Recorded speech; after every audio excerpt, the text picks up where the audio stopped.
If we could come to order, please. Kia ora, good morning everyone, and welcome to the council meeting of Monday the 3rd of March 2025.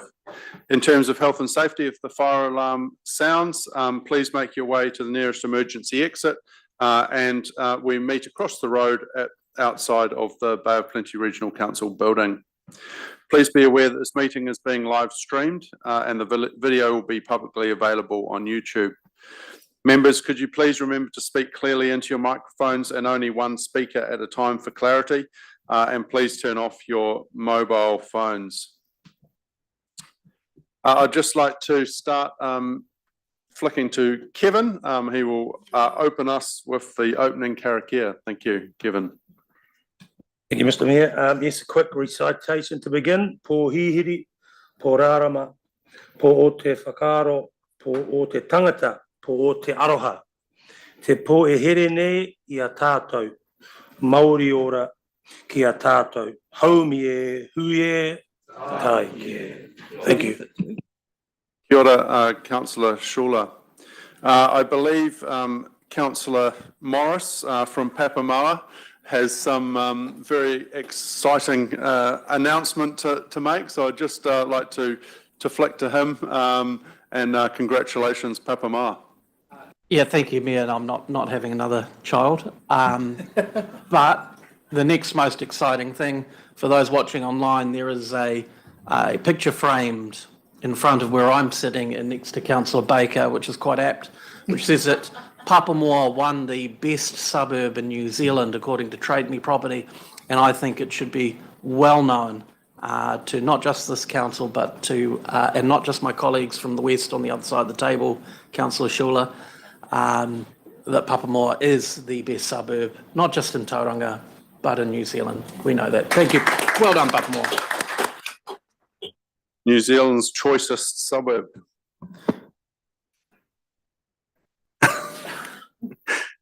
Thank you. We will now call for any apologies. Have we got any apologies? No apologies, thank you. Now we move on to the public forum, and our first speakers is Kevin Mayel and Gerald Gregg from the Papamoa Tennis Club. They will come forward and talk to us about a project they have. You'll have 5 minutes to speak with any questions. If you could leave some time for that, if you want time for questions. If you could just push your button on the microphone so it goes green. Look forward to hearing from you. Thank you. Right, so first of all, just picking up on Steve, Papamoa, a choicest suburb in all of New Zealand, all of Tauranga, as voted by more than just ourselves. To Mayor and councillors and CEO and staff, thank you very much for the opportunity to present our proposal. You'll see up on the projector screen there a render of what we have in mind. Let me introduce our proposal for the Papamoa multi-sports community sports hub. So what is it that we, next slide please. What we are proposing, what we have in our mind is to develop a multi-purpose covered courts facility that includes 6 tennis courts, 12 pickleball courts, and up to 6 netball and basketball courts. Additionally, we're also proposing a multi-purpose admin building that includes squash courts and other essential facilities, for example, off-court strength and conditioning, audio-visual coaching, that type of thing. The entire complex would be available for a wide range of community activities, including cultural events, and with that we are thinking the likes of, we've had conversation with Spencer Webster, who is CEO of Ngā Pōtiki. Their governors and Kamatu are currently discussing how they would be involved with developing this project. The facility would be available for public use for all types of things. Why does this need to happen? Next slide, thanks. Yeah. Papamoa has a population currently of around 36,000 people, but it's growing rapidly. Gordon Sprat's the only green space facility in the entire suburb, and all of the sports user groups on that facility are currently oversubscribed or not catered for at all. For example, pickleball, squash, basketball. We're conscious here that we're not just representing our tennis club, we're representing all of the court sports in our community. Logically, multi-purpose facilities are the only way to move forward. Could we have the next slide, please? So, in the essence of brevity, what do we think needs to happen next? I've read the statement by the Mayor this morning. We recognise the challenging financial position that City Council is in. What we are asking is that the City Council recognise the desirability of this proposal and partner with us to bring it to fruition. To that end, we request that the councillors request Tauranga City staff to assist with our next steps, that being staff to carry out a land availability and suitability assessment prior to annual plan submissions. We've had a conversation with both Ross Hudson and Chelsea Brett. They are helping us guide in terms of leading to a submission for annual plan. We're also looking for TCC staff to collaborate progressing the project towards feasibility planning. We would ask that City Council consider some degree of financial support towards the feasibility study, and then beyond that towards business case development.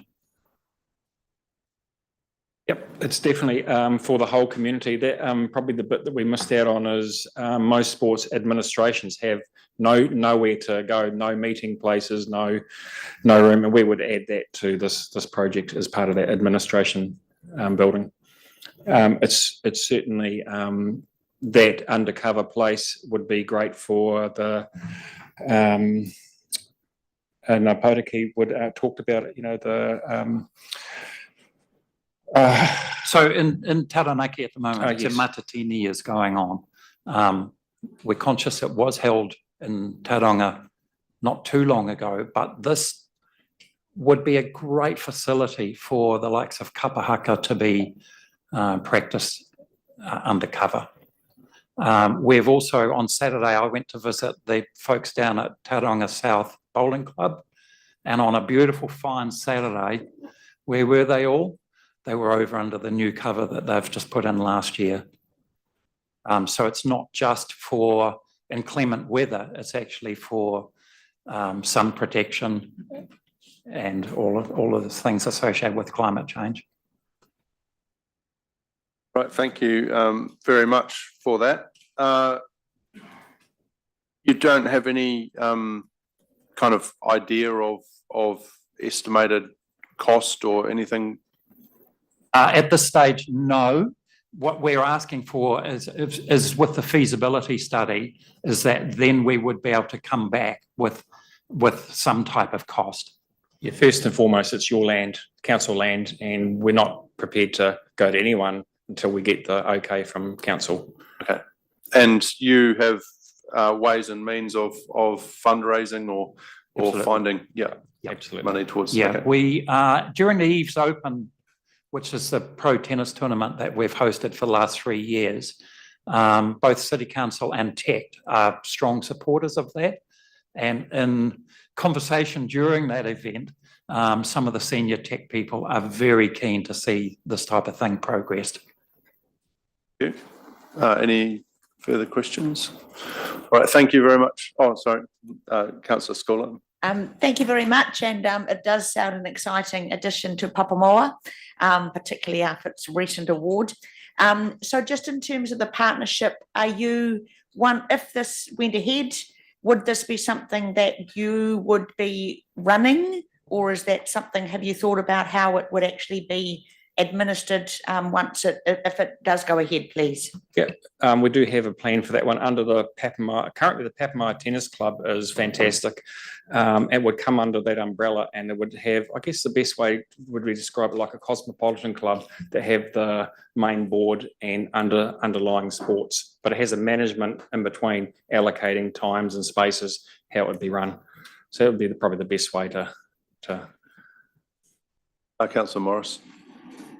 Thank you, Mayor. Question to Tauranga City Council staff.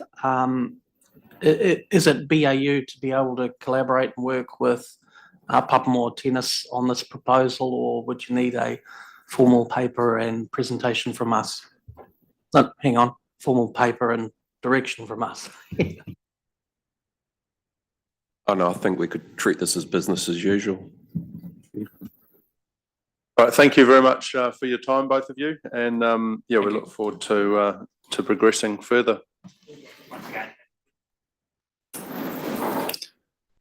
Now I invite Brian Cavett on behalf of Wairaki Community Centre Trust. I believe he's going to be joined by Sandra Johnson and John Carr. Just Sandra Johnson, thank you. And you will have 5 minutes, and then questions, if any. Thank you. Thank you, Mayor Drysdale, and good to meet all the new council. Congratulations on being elected. We are here because we have a long-term relationship with Tauranga City Council. It goes back a very long way, and it's one in which there has been an agreement that we become a partner in the development of a community centre down the far east of Papamoa. It's great to hear Papamoa being presented this morning so many ways like this. That's fantastic. Sometimes we feel like we are out on the far corner, and we're not. We are a great place to live. But it's really good to meet you, and I'm going to pass over to Sandra, who's going to talk about what it really is like socially down there with all the people that she in particular has a great deal to do with. Kia ora tātou, Mayor Drysdale, members of council. I feel as though I'm here to prick a bubble, Steve, I'm sorry. That when the award was announced, it was with a sense of elation and despair for us. Because like homes where you don't know what's going on behind closed doors, that also applies to Papamoa. There's a part of Papamoa that is in desperate need of social services. The number of times that I've got in a car and gone down to the boundary and then double-checked the mileage to the nearest WINS office, to the nearest probation service, it's a bridge too far for a lot of people. Last time we presented to you, I gave you stats from councillors and social services, which were in the thousands then. In talking to those agencies in the last 3 months, since 2022, those figures have tripled. And I'm talking about loneliness and isolation, domestic violence, among a few things. What we're seeing is that the older people are saying there's no heart in Papamoa. There's no one centre where they can go and just go to be together as a group. It's 14 k's to Owen's Place. One lady who rang and was quite desperately lonely said she had caught the bus from Papamoa East to Bayfair to go to WINS. She got dropped off at the back of Bayfair. She had to walk through, then in absolute fear went in the tunnel under the road to come out the other side, and then had to cross the triple lanes of Matapihi Road and then walk down to the WINS office. Now, for those of us who are able, that's not an issue. But even that tunnel under the road, the ramp the other side goes up like that. Try taking a walking stick or a walking frame up there. Try taking a pushchair up there. Before Christmas, the calls on the food bank and on the churches in Papamoa were horrendous. one young mum that I ended up going to just before Christmas just to take some food to. And I said, what about your kiddies? What are they getting for Christmas? She said, we've had to tell them they're getting memories. Her rent is $990 a week. So there's a lot going on in Papamoa other than the fact it's a good place to live. We desperately need a community centre down in Papamoa East. Gordon Spratt's great. It's too far away to call it the Papamoa East Centre. There needs to be a place where clinics can be held, where groups can go and actually sit there and have some time together. That's the part of Papamoa that's not being seen, and it's quite scary. And in case you're wondering why a couple of ministers are doing this, I wear another hat. In terms of my own accreditation, I hold Australasian accreditation as a trauma specialist. And the things that cross my desk would make your hair curl. And that's a daily basis. It's not a one-off thing that happens occasionally. The police have been quite clear that Maryvale is no longer the red flag area for Greater Tauranga. It's Papamoa East. My neighbour is frontline police. She looked at me the other day when the announcement came about Papamoa being the most favourite suburb, and she said, where do you and I live? Because that's not what we see every day. So I'm asking you, Council, to really consider what you are looking at in terms of providing a service to the people of Papamoa East. When I came here 17 years ago, there was a farm behind me, there was no high school, there was no toll road.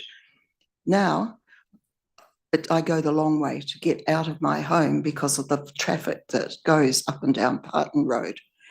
We need somewhere to call Papamoa's home. We need it desperately. And to find that we're third on the list, if that information is correct, beyond Greerton and Gate Palm, Maryvale, is a very worrying concern for us, because that population is not going to stop growing. It's going to continue. And once that industrial area opens, that's going to bring even more in. So the things that you have in the paper we've submitted are not emotional rubbish from us. They're based on statistics from GPs, from counsellors, from psychologists, from social service agencies. They are real. And that we are now getting to the point where desperation is kicking in, because we're a multicultural, multi-faith, and in some cases, no faith, where people do not want to go into a church to get their social services seen to. They need somewhere they can call Papamoa's heart. And we need that heart now, not in 5 years' time. Thank you very much for that. Can I just have a question to staff? Is there any, in the long-term plan, have we got?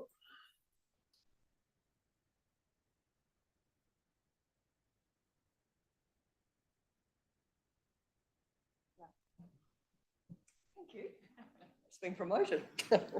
So our community development teams certainly work with NGOs to try and facilitate support for particular areas. I haven't heard about anything specific in the Papamoa area, but I can certainly go away and find that out for you and give you an update on that. We got any questions, Councillor Crowther?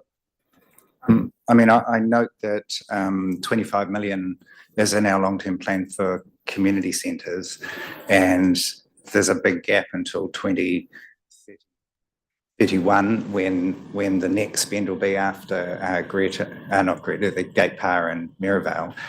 I mean, how urgent is this? And are we sort of saying that it would need to be brought forward into the annual plan or into the next 3 years of the long-term plan? I believe it needs to come forward into the next annual plan based on the information we have and the work that I deal with on a daily basis.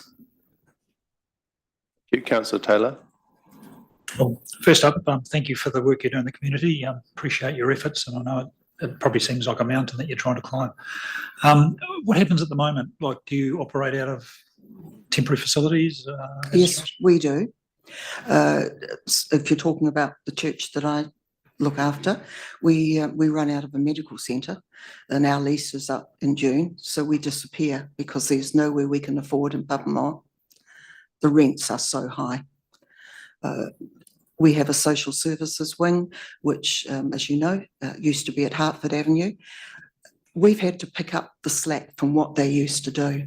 So that's a few people doing an inordinate amount of work.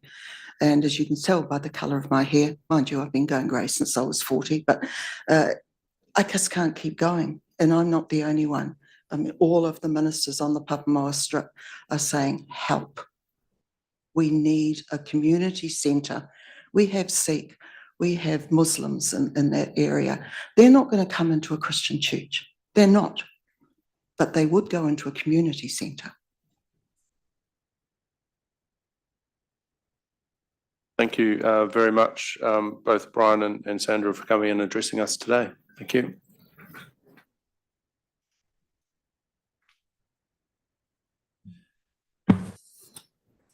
I just ask if there's any acceptance of late items, any late items for anyone?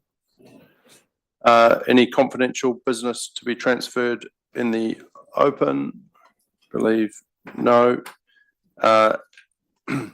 And changing the order of business, we will be taking item 11.6, Marine Park reclassification at 11 a.m. When Alistair Jones, the Deputy Vice-Chancellor, University of Waikato, will be joining us.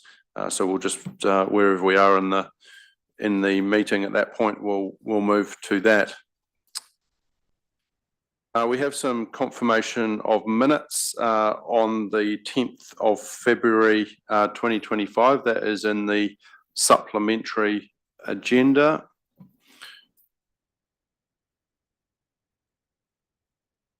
There was a couple of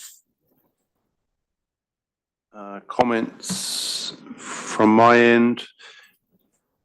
Would be good at 11 business, just to have a time stamp there.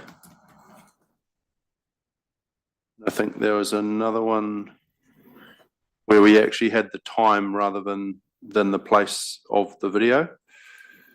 And there was just one other, when we, after ONZM for Puraki, it says M4, we just need to remove that M. Those were just minor grammatical. Yeah, and then just a comment from Councillor Schooler, if we could use chair rather than chairperson throughout, that would be, going forward, that would be great. Is there any other corrections? The one that you wanted to have a couple of reasons why we left it on the table? Is that on these minutes?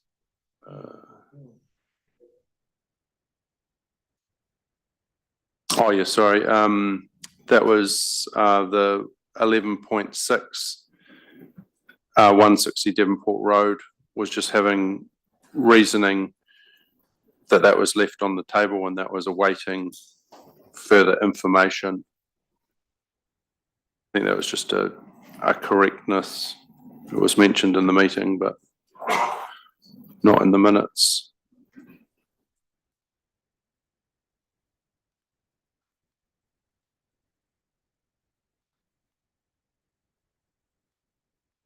Is there any other suggested recommendations? Therefore, I recommend that the minutes of the council meeting held on the 10th of February 2025 be confirmed as true and correct. I will move that. We've got a seconder, Councillor Taylor. Thank you. All those in favour? Those against? That is carried. Thank you very much. I call for declarations of conflict of interest. Has anyone got a conflict in any of the items we are today? No conflicts. Obviously, if a conflict does arise during the meeting, please let me know, and we can note that. There is no deputations, presentations or petitions, and there's no recommendations from other committees at this time. Therefore, we'll move on to section 11, which is the business section, and our first item is 11.1. If we go back to the open agenda, and that is on page 10.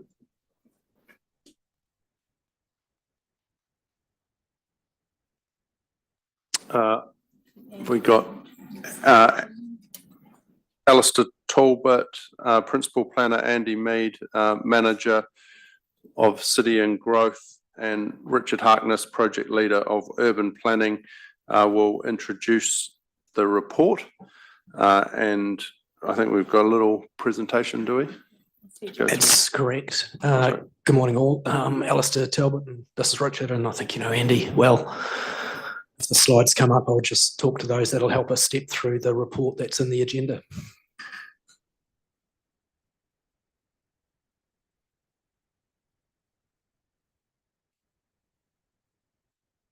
So this matter relates to the rezoning of the Tauriko West urban growth area, and the purpose of the report is to seek the council's decision on the independent hearings panel's recommendations report relating to that rezoning of the growth area. Can we go to the next slide, please?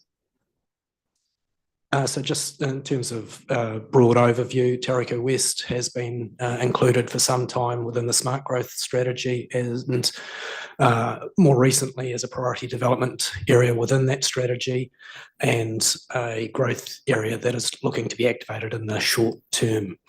It's also included within the urban form and transport initiative, and contributes to the connected centres urban form concept within that piece of work. It's also identified within the regional policy statement as a growth area, and significantly contributes to council's requirements in terms of housing supply under the national policy statement for urban development.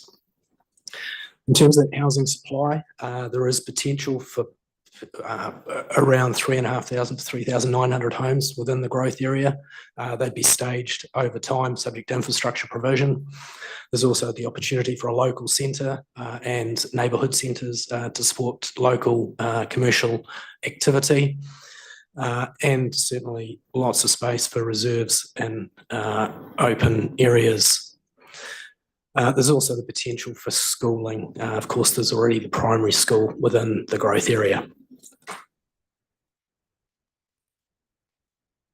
So the report today in front of you presents the independent hearing panel recommendation on the rezoning. That report was received on the 21st of December, at which time we published it on the website. Sorry, that followed on Monday, the 24th, and submitters to the plan change or the rezoning were also notified on Monday, the 24th of November. In terms of the council decision, there's an ability to accept or reject each recommendation of the panel. If you do reject a hearings panel recommendation, then your reasoning should be noted, and you also have the opportunity to provide an alternative recommendation. That's not a requirement, but you may provide an alternative recommendation if you so choose. When making your decision, it's just helpful to note those four following bullet points.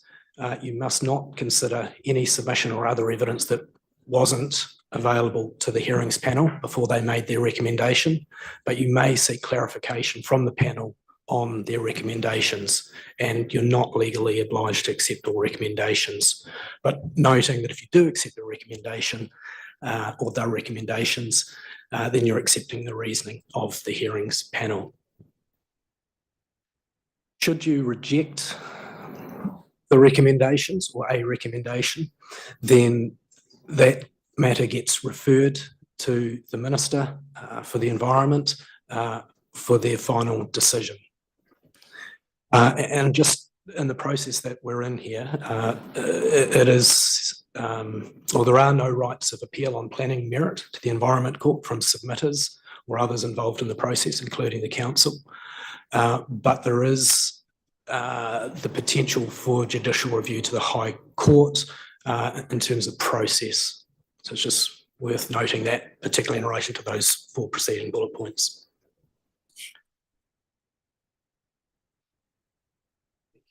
So that sort of sets out the process and the legal bounds of the decision making. The next few slides just follow the council report in terms of those recommendations of the hearings panel, which differ from the council office recommendations that were presented at the public hearing, which was held 4th and 5th of December 2024.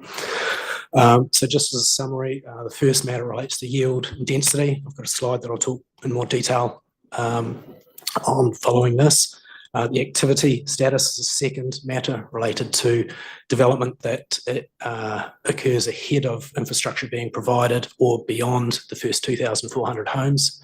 And related to those first 2 bullet point matters, the hearings panel recommended some additional policy direction to support decision making should resource consent be activated relating to those first 2 matters. The hearings panel also recommended a matter relating to scope, the planning merit of which council officers supported, but we wanted clarity from the panel on that matter. And you'll also note just on that final bullet point, there's some other minor editorial amendments that the panel have recommended. So just stepping into each of those matters, first matter relating to yield and density. So the panel have recommended that the density of development commence with a 20 dwelling per hectare requirement for the first 1,000 dwellings. Beyond that, the step to 25 dwellings per hectare is required. That differs to the position presented by council officers at the hearing, and you'll see that that's represented on the left-hand side of the slide. The hearings panel reasoning for that altered position was that it would better jumpstart the development in that 20 dwellings per hectare is development or a yield of development that's already been delivered across the city and the broader sub-region. And then that step in time would help support achieve the overall yield within the growth area, that's somewhere between 3.5 and 3,900 homes. That step also helps to support a broader housing typology, more 1, 2, 3 and 4 bedroom homes rather than I guess what we've seen in the past, which is the predominance of 3 to 4 bedroom homes across the city.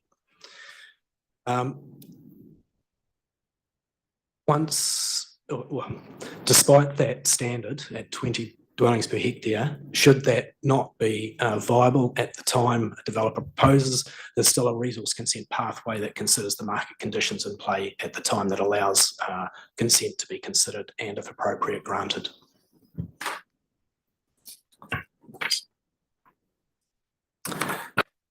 This next matter relates to development that wants to proceed ahead of infrastructure being provided within the growth area and also for development beyond 2,400 homes. The panel have recommended that a consistent discretionary activity status be applied to development in each of those circumstances. That varied to the positions presented at the hearing from submitters that sought a more restrictive activity status, being non-complying, or the council position which presented a mix of restricted discretionary and discretionary activity status. The position presented by the panel and recommended by them is that the discretionary activity status ensures that the full effects of a potential activity, once it's known at that time, can be considered. They've also recommended strengthening of the policy framework related to that matter, and that's that text in italics at the bottom of the slide.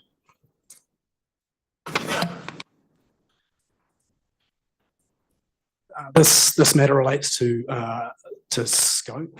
From a planning merit perspective, we supported the position from a council office perspective at the hearing, but we weren't clear on whether there was scope within the submissions to accept it. So we put that to the hearings panel, and they confirmed that it was within scope in their view, and have recommended that we make the change. In essence, this means that development can occur ahead of infrastructure being fully provided, but the activity residential activity can't, the dwellings can't be occupied until that infrastructure is fully provided. So it allows a better sequencing of events and crossover of activities rather than end-on-end activities, and should result in housing being available and occupied earlier.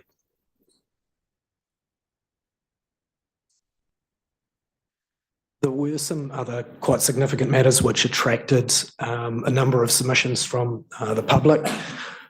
These next two slides cover those matters. This first matter relates to the zoning of land adjacent to Cambridge Road, and this is that land that's within the red rectangle to the right-hand side of the image on the screen. The council officer position at the hearing was that that land should be zoned medium density residential zone, consistent with the rest of the growth area. The hearings panel supported that recommendation for those reasons listed in the bullet points.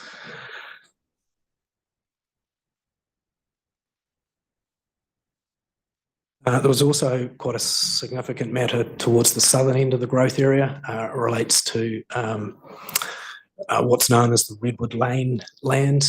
Council officer position was that that land should not be within Area 1, rather it should be within Area 3 and developed beyond the first 2,400 homes. There are a number of reasons relating to that position, which focused on funding commitments from the main landowners to infrastructure to help support delivery of the growth area, and established cost share arrangements related to those funding arrangements.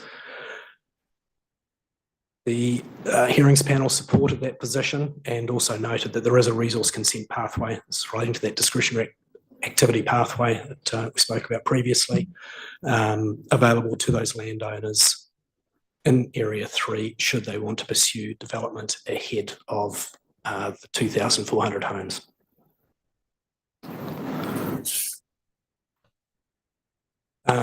Just the final slide in terms of next steps. Should you accept the recommendations of the panel, then the variation becomes notified and we follow the process set out in the RMA to deliver a public notice. We'll publish a public notice. That would happen as soon as practical. And we're proposing around the 17th of March. We would also then serve notices on those who have made submissions to the process and other authorities.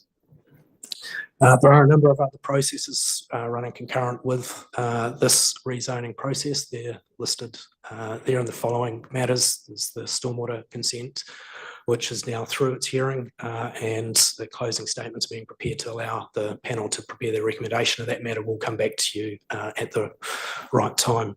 The developers are also progressing their earthworks consents. Kaingaora have obtained theirs, and the other two main developers are in the early stages of developing theirs. And those bulk earthworks allow urban development to proceed, the housing and infrastructure to start to be delivered. There's also the significant developer agreement still in negotiation with the main developers, and of course NZTA Wakatahi still to announce their latest decisions on the staging of the network connections business case. Thank you. Thank you very much for that presentation. I have one question just from a staff's perspective, because you're obviously a lot more skilled in this sort of area, but is there any really big red flags that step out of this hearings panel recommendations? I think it is a very practical and sound recommendation by the panel. I think it provides a pathway for developers to get development underway at a level of development and typology of development that is being delivered. And I think it supports that, which is delivering housing supply. And I think it also addresses in a way that provides opportunities for others and environmental values to be balanced against that housing delivery. So I think it is a good recommendation. Thank you for that. Councillor Kurak. Thank you for the presentation. So the first 10,000 at the 20 lot per hectare. So, sorry, first 1,000 at the 20 per hectare. That would be first in, first serve. So if a developer was quick off the mark, I know it's likely to be the Cooney land, but potentially something could happen with the other area there adjacent to more close to Cambridge. And potentially there's a bit of uncertainty about the ownership and the development timing of that. But there could be a situation where potentially, as you mentioned earlier, that other developers could go in early, not have the infrastructure there, but do the local stuff to try and sort of gobble up some of that first 1,000 at the lower density, or is that unlikely? Because I've heard there's a concern that Cooney might not be, or there might be some risk there around gaining a lot of that lower density yield, which might be more marketable. So is that much of a risk in terms of, I think there's a preference for some allocation of those first 1,000? So that was a matter we considered through the development of the provisions. How might that allocation, whether it was 800 or 1,000, be taken up? We did not think the city plan was the right place to set out that allocation. There are a number of other processes and agreements in place between those main landowners where matters of allocation are already provided for and still bring the parties to the table to achieve a reasonable outcome to all. So there is no provision in the city plan that deliberately allocates, so it could be a first in, first served, but there are other matters between those parties that could facilitate that arrangement between the main players.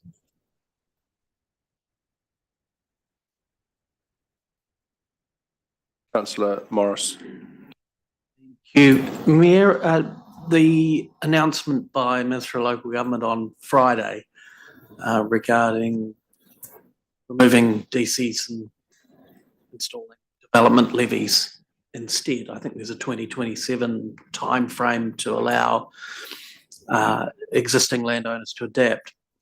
By making this decision today, are we excluding that entire area from being able to collect development levies in the future instead of DCs, or is that still able to be attained in the distant future? Yeah, okay. So firstly, the development levies are not all that dissimilar to our development contributions. So they're similar with some changes. We will have to convert our whole development contribution system into a development levy system. Assuming that comes into play, it's still got to go through a legislative process and there could be still some changes. In terms of Tauriko West, there will be some development contributions which will become development levies, obviously tied up with water reform as well, which could have an impact there, but largely we're not relying on development contributions or development levies and rather direct developer funding within Tauriko West. If I can add to that, the underlying principle of those proposals is that growth pays for growth, and the government's recognising that development contributions currently are structured in a way that makes it very difficult for councils to fully collect growth. So I think it's going to be more able to be more growth collected funding under whatever the new regime is, and they will have to put some sort of transitionary arrangement in for DC debt that's sitting on council's balance sheet at the time of the change.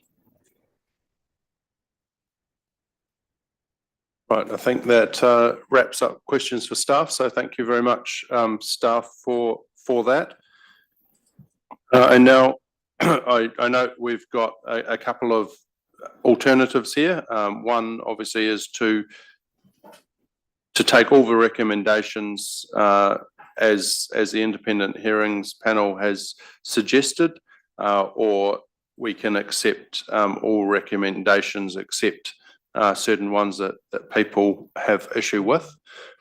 I guess from my perspective, hearing what I have today, reading through the report, there doesn't seem to be anything that red flags, and as we've heard from staff, they very much support the decision, and I would tend to agree. So I'm happy to move that we accept all recommendations.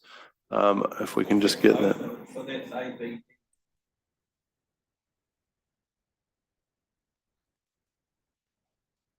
So if you want to accept what the hearings panel has recommended, you would be A, B, E,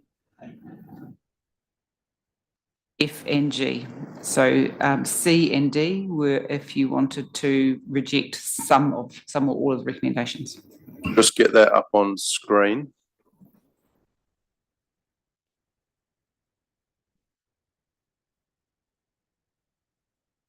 Taking out C, if we take out CD.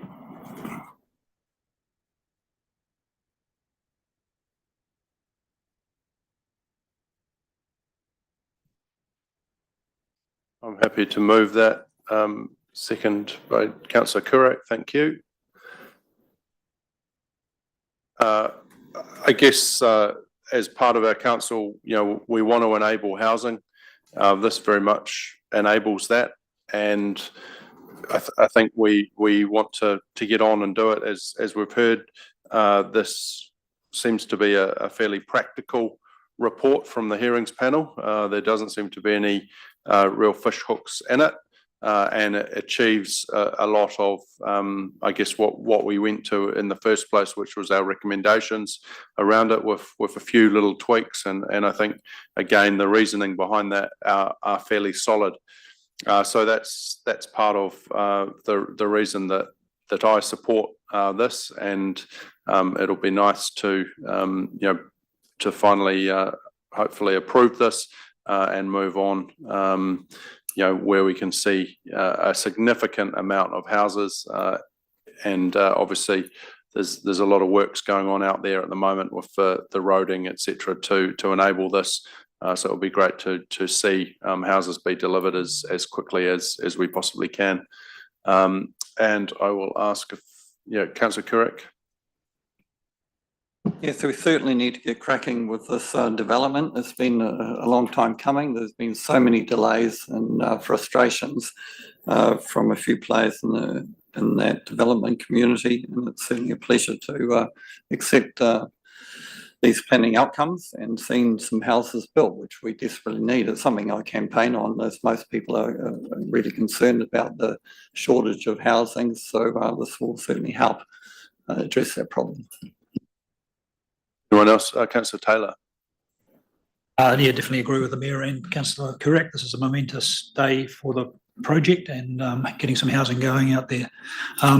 One thing that I think still is a major concern is what KO is doing with their part of this project, and really good to have some leadership from central government on what's going to happen there.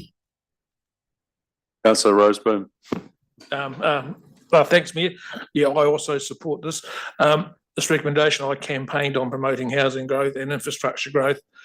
One of my biggest concerns is, like Councillor Kerr, is the time it takes for us to identify a piece of land and then identify and get on and actually develop that piece of land. We need to speed this process up. Central government needs to give us a bit more help and assistance in shortening timeframes. We've got some fairly enthusiastic developers that want to get on and build houses for Tauranga. We need to do our best to encourage and support them while looking after the environment that we live in. But I'm sure these timeframes can be shortened if we take a better, more practical approach to the legislation that we work under. I'd just like to acknowledge that there is going to be a lot of inconvenience for the people in the West. The Tauriko Pies Pa the residents of Redwood Lane, Cambridge Road residents, they're going to put up with a lot in the next few years while this development happens. And I acknowledge that they're not going to be forgotten. And we support and we'll hopefully plan it in such a way to mitigate some of the interruptions while this extensive development takes place. Thank you, councillor Roseboom. Councillor Schooler. I think it's, I also support this. I think it was a good answer to Mayor Mahe's question on the level of risk, and the staff confirming that it's a very practical outcome and a good recommendation. And I think where we have got expertise in the staff, it's good to get that confirmation. And so I am supportive of this. So Schuler. Yeah, thank you, Mayor. I just, support this. I do want to make comment of stage 3 group, the Redwood Lane. So obviously an outcome that they wouldn't have been happy with, and it does change some of the expectations and timelines for them. I do acknowledge a fair bit of work was put in to try and get a consensus to bring them with, but unfortunately it didn't come to fruition. And just obviously hope that if any of them do choose a quicker time frame, that the discretionary process activity process can work for them. Councillor Crowther. I'd echo those comments of Councillor Schuler around Redwood Lane residents. I think some of the many residents of the city have been impacted by growth, and I think we did try quite hard to work through that issue, but it didn't work out for them. I guess, I support this. I think it's a common sense, evidence-based approach. I would note that there were significant dwelling counts that were talked about at some stage in this proposal, that there were indications made to the government of some years ago that this would be a sort of a high density was one word that got used, which I know the minister at the time associate minister raised her eyebrows at.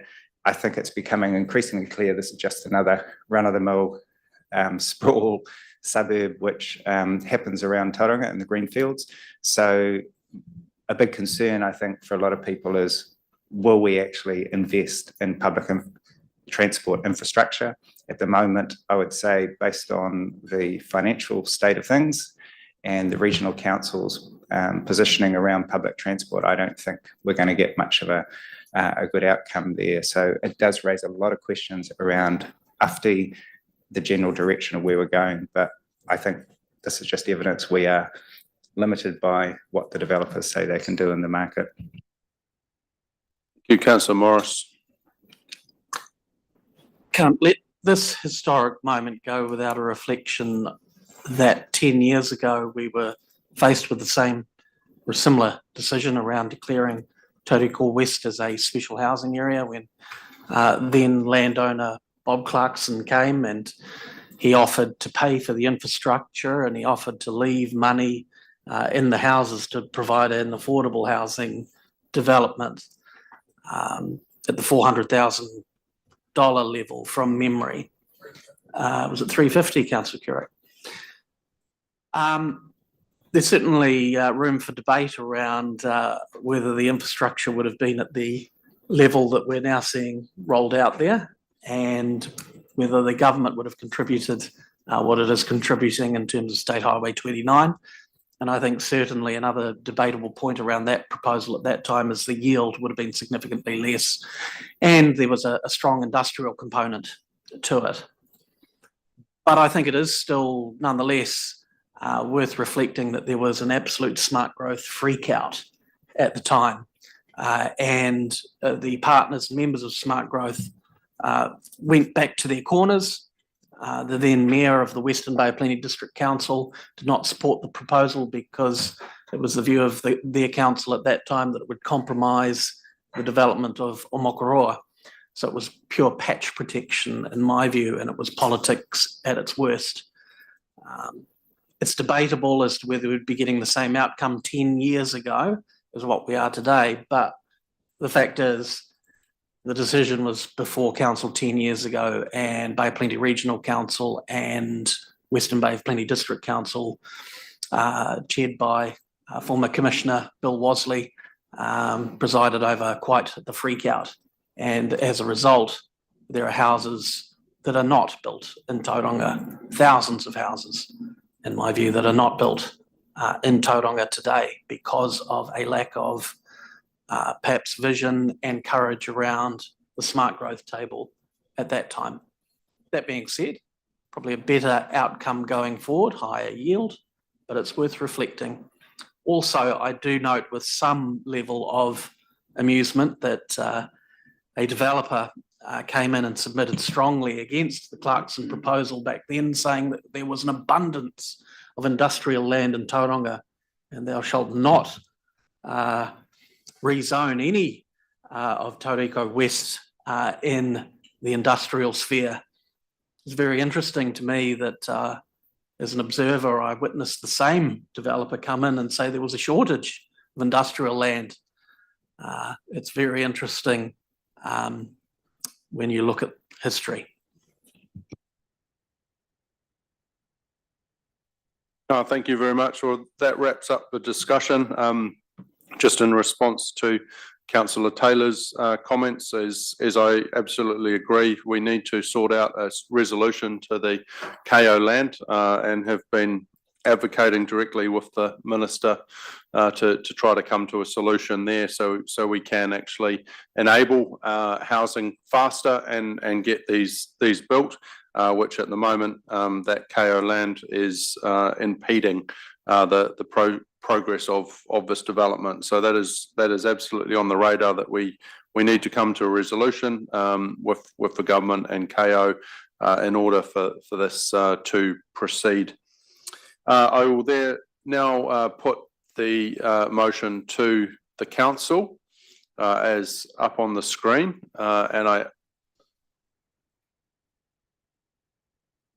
sorry, just if we could just renable the letters C, D, and E.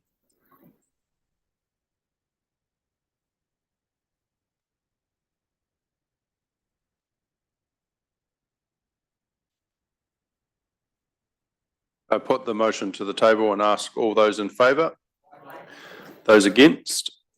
That motion is carried. Thank you very much, which is a great step in the right direction to deliver housing. Now we will consider 11.2, the private plan change 39, Upper O Hauiti land rezoning, request to approve and make operative.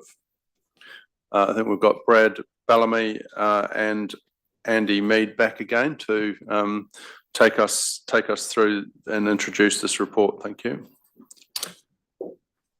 Thank you, Your Worship. Good morning, councillors. This report covers the next step in the process for this private plan change 39. I'll just run through some key points from that report. So plan change 39 is a private plan change, and it was seeking to rezone 23.5 hectares of land at 120 and 125 Upper Ohauiti Road to enable future residential development over the site. The land is currently comprised of rural and greenbelt zone and is used for the grazing of livestock. The new zoning will enable delivery of up to 470 homes over the next 10 to 15 years. In September 2024, an independent hearings commissioner was appointed to hear submissions to this plan change. A public hearing was held in November in 2024.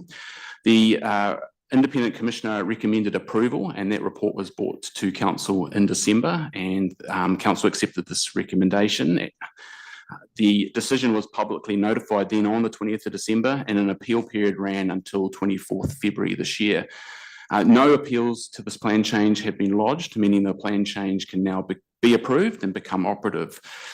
In terms of next steps, the plan change must be formally approved by council, firstly, and affixed its seal to the plan change. There is technically no further consultation required, and this is now an administrative process.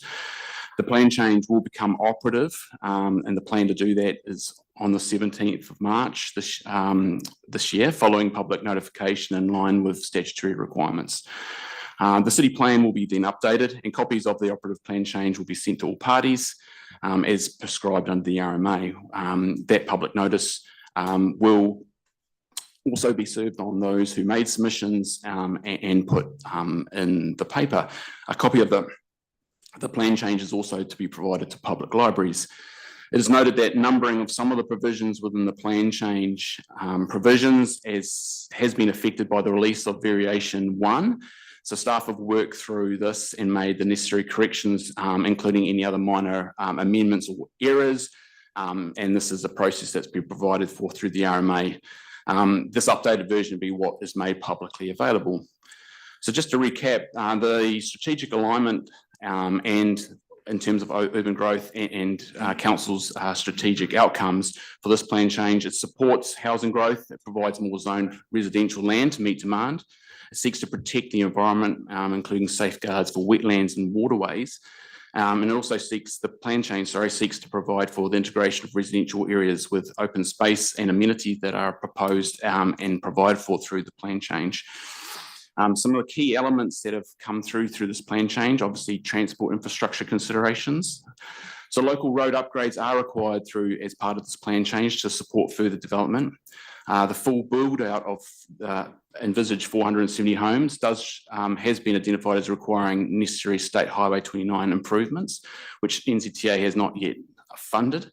However, through that process, stage 1, which is development within the eastern portion of the site, which is envisaged to accommodate 110 to 145 homes, can and has been assessed to be able to proceed without those state highway upgrades. Further development, however, would need these upgrades to be in place or a resource consent to be applied for and approved that will address traffic impacts and assured traffic effects of future development across the entire site is appropriately managed. Finally, infrastructure delivery and funding. Infrastructure investment is needed both on-site and off-site, and council is ensuring that costs are funded by developers and not the wider community. Infrastructure costs are to be covered through development agreements and contributions, ensuring council's growth pace for growth approach is upheld. So just to wrap that up, this is the final step in the process for this particular plan change. Council's role now is to approve and make this plan change operative, allowing development across the land to proceed. So I'm happy to put forward those recommendations in the report and answer any questions that anyone may have. Thank you. Thank you very much. Has anyone got any questions? Councillor Crowther. Yeah, thank you for the report. In terms of transport, which I think is possibly our biggest concern, the impacts of this on the transport network, I note there are some lovely images of Upper Ohauiti Road and local streets, which neighbourhood streets, that whole lot have what I would think of as exemplary design with cycleways in the right place, as opposed to some other projects that we've rolled out recently at council. And so it looks like it's sort of well thought through, but I just question the reality around that, given what developers have or haven't delivered when these same kind of pictures have been there in the past. So that's the first question. And the second question is, are we really thinking that neighbourhood streets and local streets and Upper Ohauiti Road will all have blue buses or yellow buses, whatever colour they might be at the time, running around those streets, given the current reality on the ground? So the first thing I would say in terms of the process here is that this has been a private plan change. So those images have been put forward by the applicant themselves, looking to try and develop and set a standard and invite the opportunity for buses to eventually get to those points.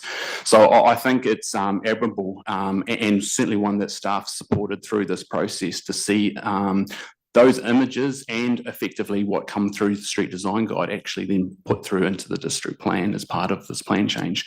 I think that ultimately when they come to delivering the development through a resource consent process, those will set the benchmark in terms of what they're envisaging for those areas. That they cover a range of different roading types in terms of internally inside the site, but also the significant work that's been proposed to upgrade Upper Ohauiti Road itself, which is an absolute necessity in that particular part of the road corridor if this plan change, if future development is to occur in that location. Just further to that, the opportunity will be there for the buses. But I guess it's up to the regional council and its, funding ability about whether to what extent it can run those bus services. Councillor Baker. Tēnā kōrua, thank you. So just picking up on Councillor Crowther's points, on 13 and 14, we talk about the wider transport impacts and the need to look at 29A upgrades once that 470 house thing triggers. Have we, in this process, also considered ulterior, is that the right word? Routes between suburbs to mitigate already existing transport issues? Because there's still only two ways in and out of Wahawiti and they both converge on 29A. So have we looked at other options other than just 29A?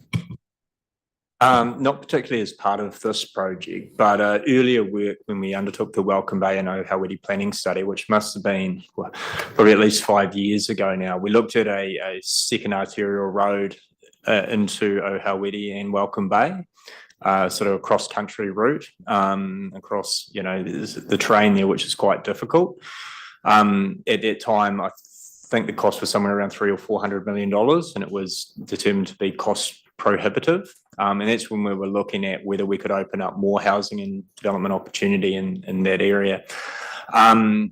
And decisions were made that that was not possible at that time, and that we should therefore constrain how much further land we opened up, and decisions were made just to look at the upper Ohawiri area and areas that are already zoned, like the land at the end of Rosedale Drive.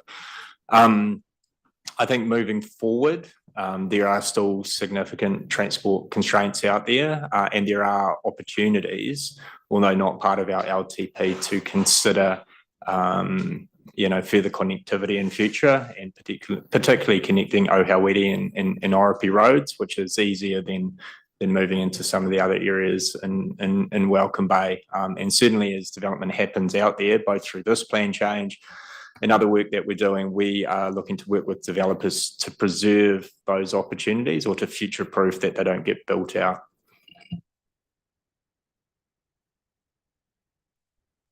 Any further questions?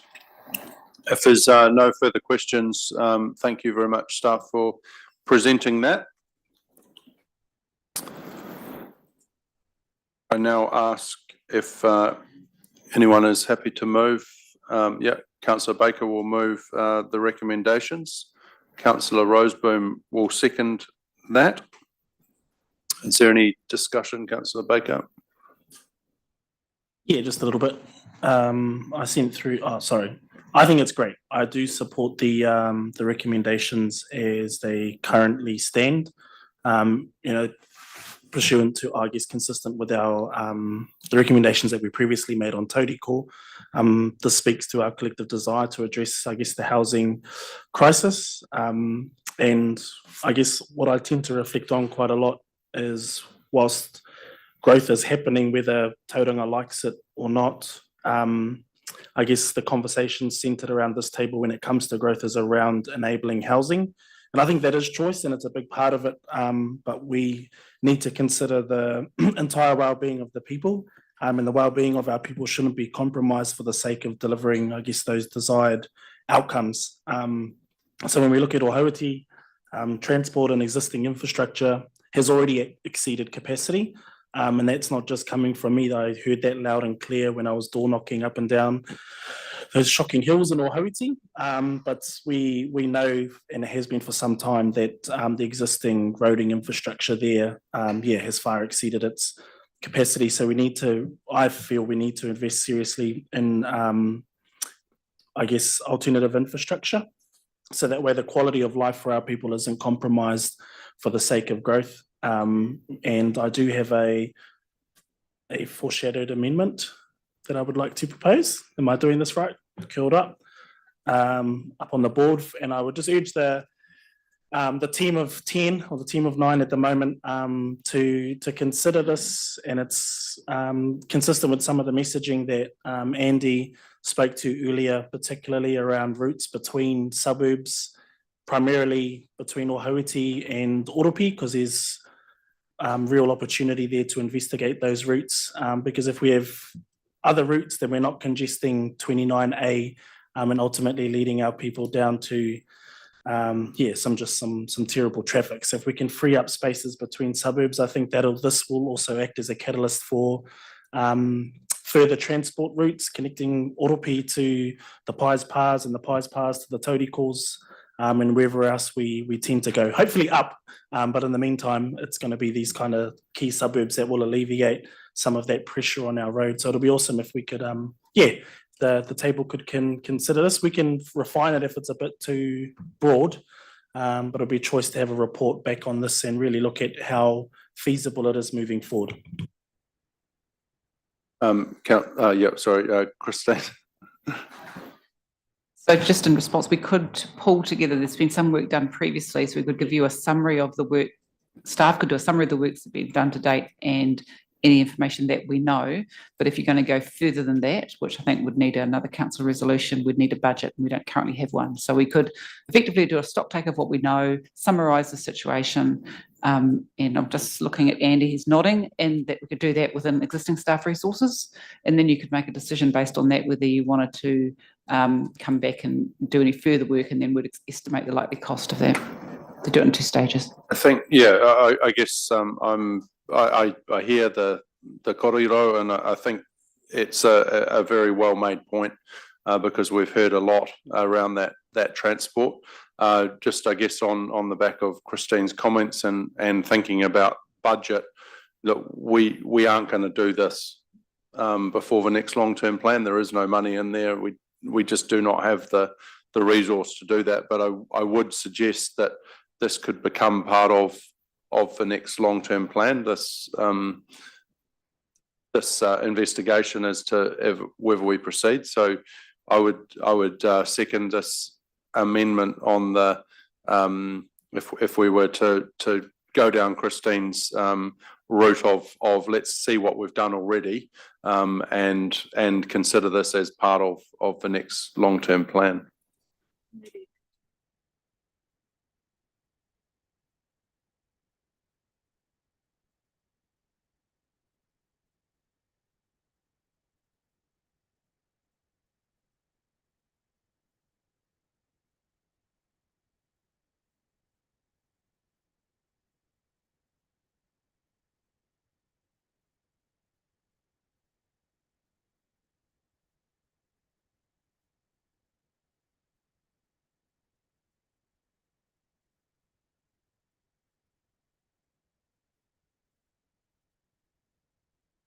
So, Councillor Baker, are you happy with that change? Yeah, I will second that amendment.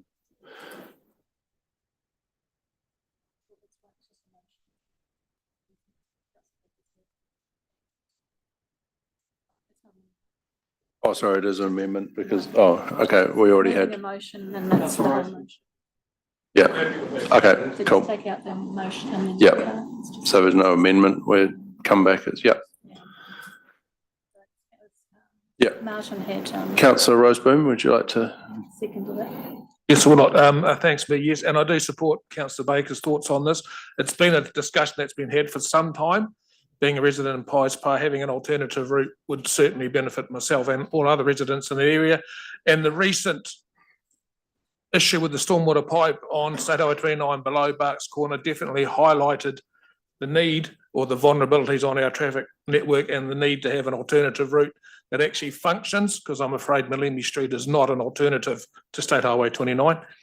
In relation to growth, this is where an issue where councils New Zealand wide have issues with working with central government and how they phase national projects in general.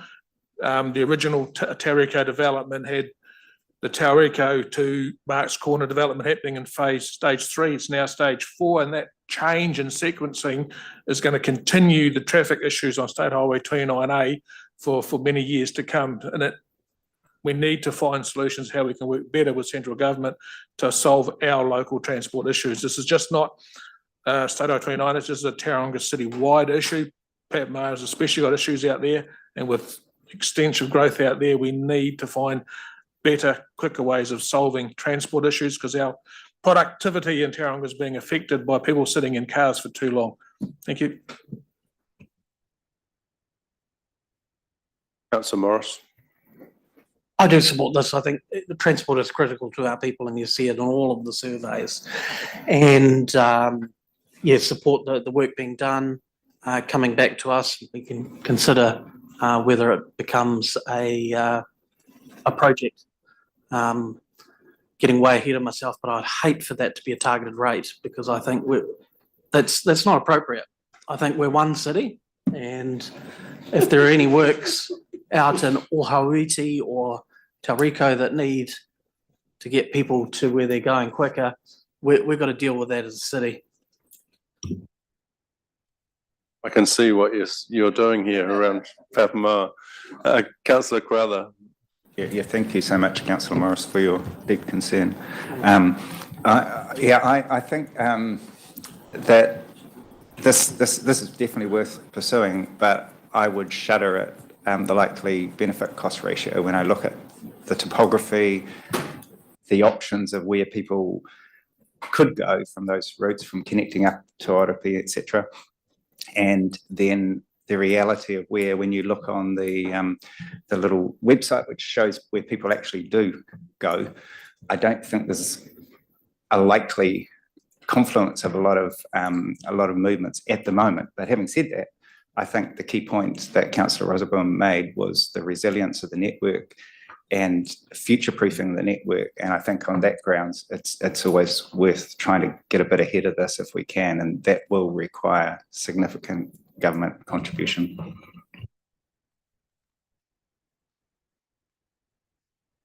Right, I think that is all the discussion on that. Councillor Baker, would you like to say anything to wrap up? Therefore, I put the motion to the council as on screen. All those in favour? Those against? That motion is carried. Thank you very much. We might now move. I think we've got everyone in the room for 11.6. So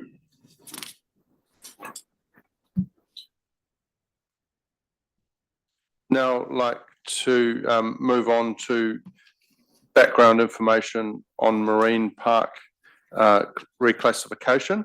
And note we've got Alistair Jones, Deputy Vice Chancellor, University of Waikato, to address us, and he's just going to take us through some of the story of what they're looking to build there. And I think there is a small presentation.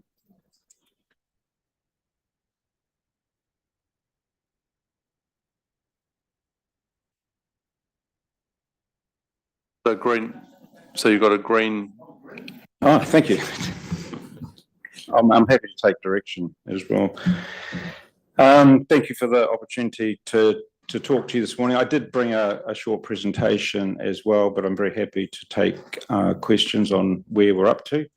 I think the key thing is, obviously, you had quite a long discussion about this last time, 8 pages a minute. So, and there are some things in there I think that are worth highlighting, and other things that are not quite as they currently are. So what I thought would be good for us to do is just go through, if the presentation's there, where we're up to.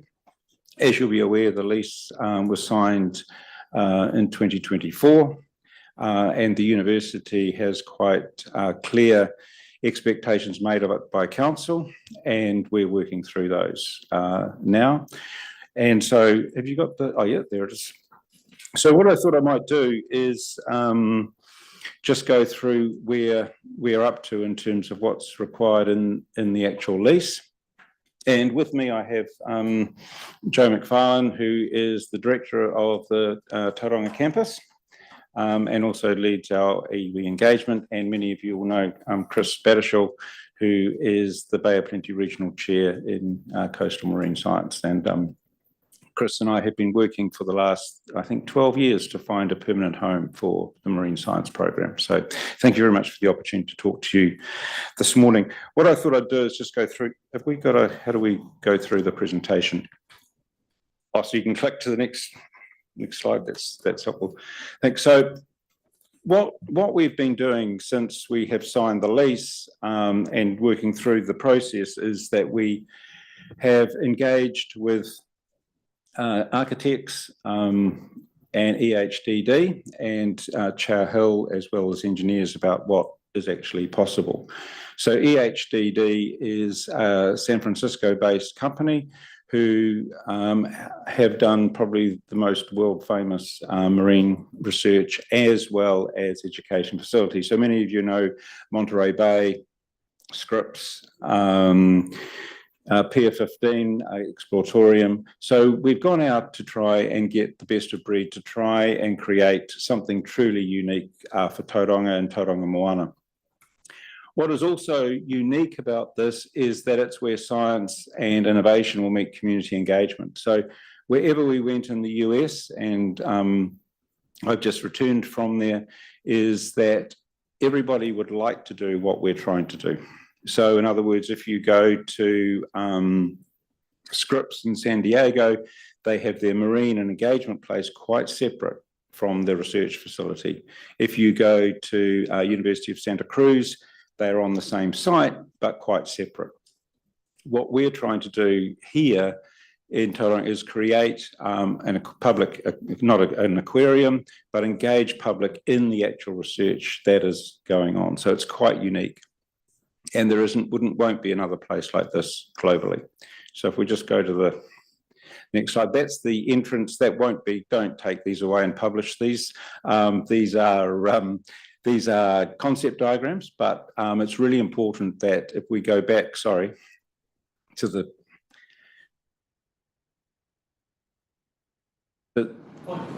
Point of order. It is matter of public record now because it's being recorded. I understand that, but Okay. I don't. Well, can I always rely on you to point that out? But I appreciate that. But I didn't want these from council to say this is exactly what we're doing, and I think that's generally understood. So thank you. But what I didn't want to do is show you any concept diagrams of the outside because we've been there once before. This is exactly what we're doing as opposed to being concept. So this is the entrance at the entrance lobby and on the current design. And as you can see that you come in and there's an aquarium, there's space, there's public engagement space, as well as a cafe and views out to Mauau up to Omakaroa, up the harbour. If we go to the next slide. Then what we want to do is take people into what the research environment is actually like. So rather than it being an aquarium, we will take people through into the next part of the facility, which is our research on display, and many of that will be aquaria. So this is actually, if you looked on the screen, we have the robotics tank. We have a large marine robotics program. We have a large kelp tank, which will also then show the reef systems. And to the right of the picture is a large 5-metre tank, which will be our aquaculture tank with flounder and whatever we're working on. And around the outside will be things like the jellyfish we work with, the aquarium. Outside will be the aquaculture facility. So it very much is to bring people into the research environment. And that is actually truly globally unique in terms of what we're trying to do. If we go to the next slide, I think really that just summarises what I've talked about in terms of that's at JCU, James Cook University. That's similar to what we'd put in the front. So really an engaging piece.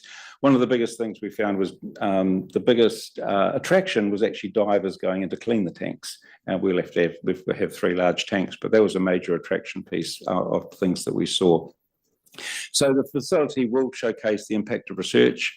It will bring the underwater environment right across the harbour as well as into the reef systems, into the city, and it will be touch tanks, marine dissections, as well as we're building an auditorium there that will seat 80 people. We've got facilities in there for schools to come in. So really it's a facility that would run 24/7, as well as meeting the needs, the significant needs we now have in terms of the marine environment.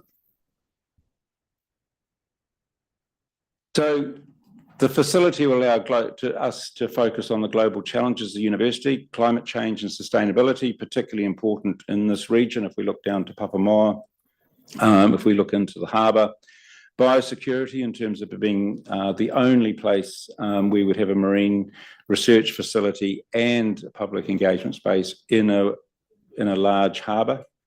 There isn't anywhere else that actually focuses on that.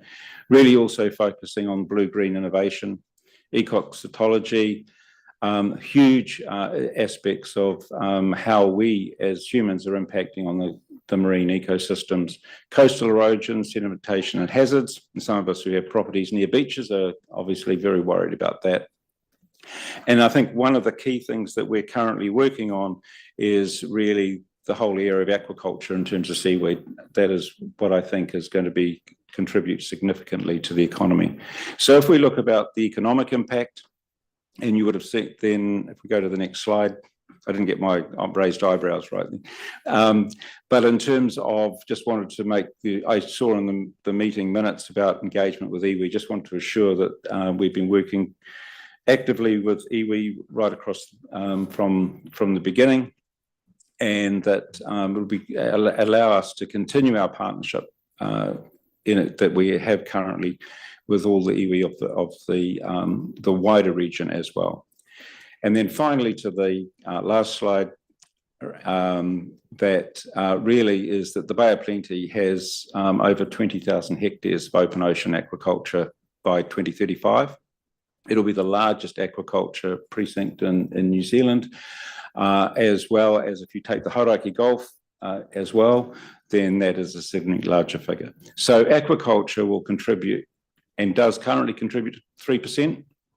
And the government has a strong growth agenda for that to reach 3 billion in revenue per year by 2035. And the university and this region are key players within driving that economic growth. So that's probably an update of where we're up to. We currently are working through the process of getting a QS around the cost of the facility, what it looks like, what it will look like from engineering, how we get salt water into the facility, what needs to be in there. And we're due to report back to council in June, as per the lease, in terms of the initial concept of the proposal. So thank you very much for your time, and very happy to take any questions. Thank you very much for your presentation. Have we got any questions? Councillor Crowther. Yeah, thank you for the presentation. And yeah, it looks like an amazing place. I guess I've got two questions. One of them is that we've heard a number of times that University of Waikato will be able to provide valuable research for all sorts of purposes, medical, but certainly for commercial purposes, for businesses. And you highlighted some of that sort of sustainable business opportunity there. Will you get paid for that research? I think if you've seen the latest things around the science sector, university transfers its IP very quickly out. So we don't hold on to IP. And as someone who has been the chair of Waikato Link for some time, it's a bit of a myth the universities make money from the IP. We have I guess a strategy around shared IP, open IP, to be able to get that out into the people who are really making the money and taking the risks as quickly as possible. So we do take a little bit, but the whole emphasis at the moment is really to push that out for economic growth. I sort of understand it generally. I guess I've had some background conversations around that issue with some of the former research institutes like Scion, and to me that is an opportunity that it's different for a university. I understand that, but I guess as someone who potentially would be, if you like, investing, the ratepayers of Tauranga are sort of interested in that side of it. The other question was, do you actually need to just have access to the harbour by boat or whatever, or do you need direct access to water, to the harbour through water coming into the facility, in and out of the facility? That's the key thing. I think we can't do what we're doing unless we have a salt water system, a life support system. That sort of pipes coming in and out. Yeah, and that is absolutely crucial. So it's the experiments we do on land, and Chris is far more articulate than I am about this, but the things that we do on land in terms of aquaculture could be a big player on land as well. But unless we can actually do the experiments in salt water, then it's really almost impossible. And I think that's what we're finding down at the moment. Where we are, we're beyond capacity, and we're trucking it in terms of the aquaculture facility. It's not always reliable. So it is a really important factor in terms of generating a life support system for what we're working on. Chris, I'll give Chris 20 seconds if that's all right. Sorry, yeah, mate. I'm binding both your questions into one. In terms of, will we be paid for it? We've earned 50 million just in the last 3 years towards funding research, and that's all invested here. 14 of that is specifically around a platform for land-based aquaculture, mindful of the fact that that's probably where the best economic hit is going to be, and also mindful of the fact that there's a lot of land, particularly in this region, as well as the Firth of Thames, in the southern Waikato area, that is currently getting very salty. It's low-lying land. So thinking about sustainable futures, that's where that big chunk of funding is going. So and it will, of course, then be handed over to the community to take it, go for it. Councillor Scholar. Thank you, Alistair, and a really good presentation and an exciting opportunity for Tauranga. Just in terms of the attracting people to Tauranga because of the facility, both from an academic and for students, and as well as people coming to see it. It would be good to have a little bit more information on that. I did recently have a very positive response from one of your students, who is a senior student, talking up how important this is for Tauranga and for the work she and other scientists are doing. But it would be good just to understand from a academic perspective, what does this mean to your student base, your PhDs? What is a little bit about that, please? Sure, I can answer that very quickly, and then Chris may add some things. I mean, we've probably, we've probably had 300 graduates through our program already, so that's absolutely key. One of the other aspect is we will attract students from around the country and around the world in terms of marine science coming into the city. If we didn't have marine science, it becomes a pretty hard sell. And we're also talking about an interdisciplinary approach, so people coming in looking at coastal processes, looking at impact of people on the environment. So it's actually it will bring students in, and we're already seeing that. We've already have students coming in from the US for a short program, which is hugely significant, I think, as well. So having this facility will be a step change. At the moment, if you go down into where hunting and fishing used to be, down where we are at top, it's just a shop, essentially, where we're trying to do research at the margins. And this facility, we're talking about working so that the public will be able to come. It'll be a game changer in terms of the public being able to come to the facility. I can give you some numbers. I can give you all the numbers also on our number of students, but we will become the centre for marine science. I think the other aspect of that is Tauranga is unique globally. So we are in a temperate space, but we connect strongly to the tropics. We connect strongly across to the US as well as to the Southern Ocean.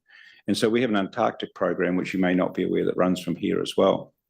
So we really are a nexus point, and we are unique, I think, globally in terms of it being in a city, being a port, and then as well as the actual environment, being in a harbour. So that is going to happen. Thank you. I was just going to say, evidence of that is our relationship with Germany, the Intercoast program. We graduated 55 PhD students over about 9 years in that program. It was funded primarily by the German government, the DFG, to some €7 million. Katrin Hun, who was the lead of that in University of Bremen and Bremerhaven, she'll be here next week, and we're going to be talking about a new, larger collaboration, this time with 5 countries, targeting the Horizon Fund. Alistair mentioned the University of California, and we're also advancing an articulation with James Cook University, particularly their Singaporean campus, They want to do temperate cold water work in the marine space. Our students want to have experience in warmer tropical waters. It'll be a great advantage to the South Pacific nations who want to come here. So we're looking at these international strategic alliances very much more strongly now that our, I guess, facility base has some chance of improving. So go to Councillor Kurak and then come back. Thank you, Alistair. The slides up there showed that public offer to the general public in terms of access and what the offer is to make it attractive and appealing, and that certainly helps offset that loss of green space in terms of that public offer. But I'm imagining, is it locked in? Because I'm imagining that you come back to us and say, oh, sorry about all those pretty pictures, but we simply can't afford to deliver that public offer because that looks very expensive. Are you promising this community that before you start that project, that you will deliver that public offer? We're committed to the, thanks, Rick. Good question. Look, we're committed to that. We've already got received philanthropic support from a family, and that is focused directly on that. And that's why I'm very careful about what I say about what will be delivered. But we're also going to the Regional Infrastructure Fund. It's been part of the City Council and the wider thing in terms of being able to raise money for this. But we've had good engagement from philanthropic families, particularly for the public engagement space. So we wouldn't be meeting our commitments to that family if we didn't do that. So as you know, I can't promise everything, but I'm giving a sense that it will have that space, but exactly what it will be. It would be silly for me to promise 100 million facility and we can't afford 100 million facility, but we're committed to doing what we can within the budget that we currently have. If I can, sorry, my focus is on that fundability. At the moment, economic situation, the money that's sort of limited. So, yeah, that's my concern. And what I've heard is potentially there's that family money which is committed, but the rest is unknown. And it's completely sure. Yeah. So I'm not sure how to respond to that, Rick. No I'm working on to deliver the best I can for Tauranga, and I think the university has shown over the last 5-6 years what we can do when we work in partnership with the city. Strictly speaking, in the lease, there's no requirement for that public offering. In the lease, there is actually to build a research and education facility, and there are parts of that which have to deal with the public spaces to be able to come into that. So that's how we're interpreting that part of the lease. And that's what was in the tender as well, in our tender that we submitted. Right, thank you. Councillor Taylor. Thank you, Chair.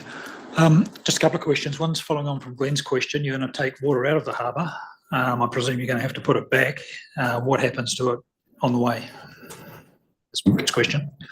It goes through, basically, we haven't worked through the full details of what that is. We currently put resource consent, obviously, for that. The water should go back in a better condition than it comes out. We will have to filter some of it, and it obviously will go back into the harbour in a better, the same or a better condition.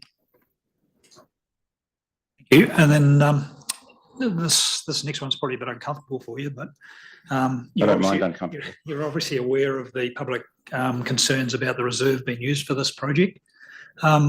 What do you say to the public about that and how we've ended up with part of the reserve being taken away for this?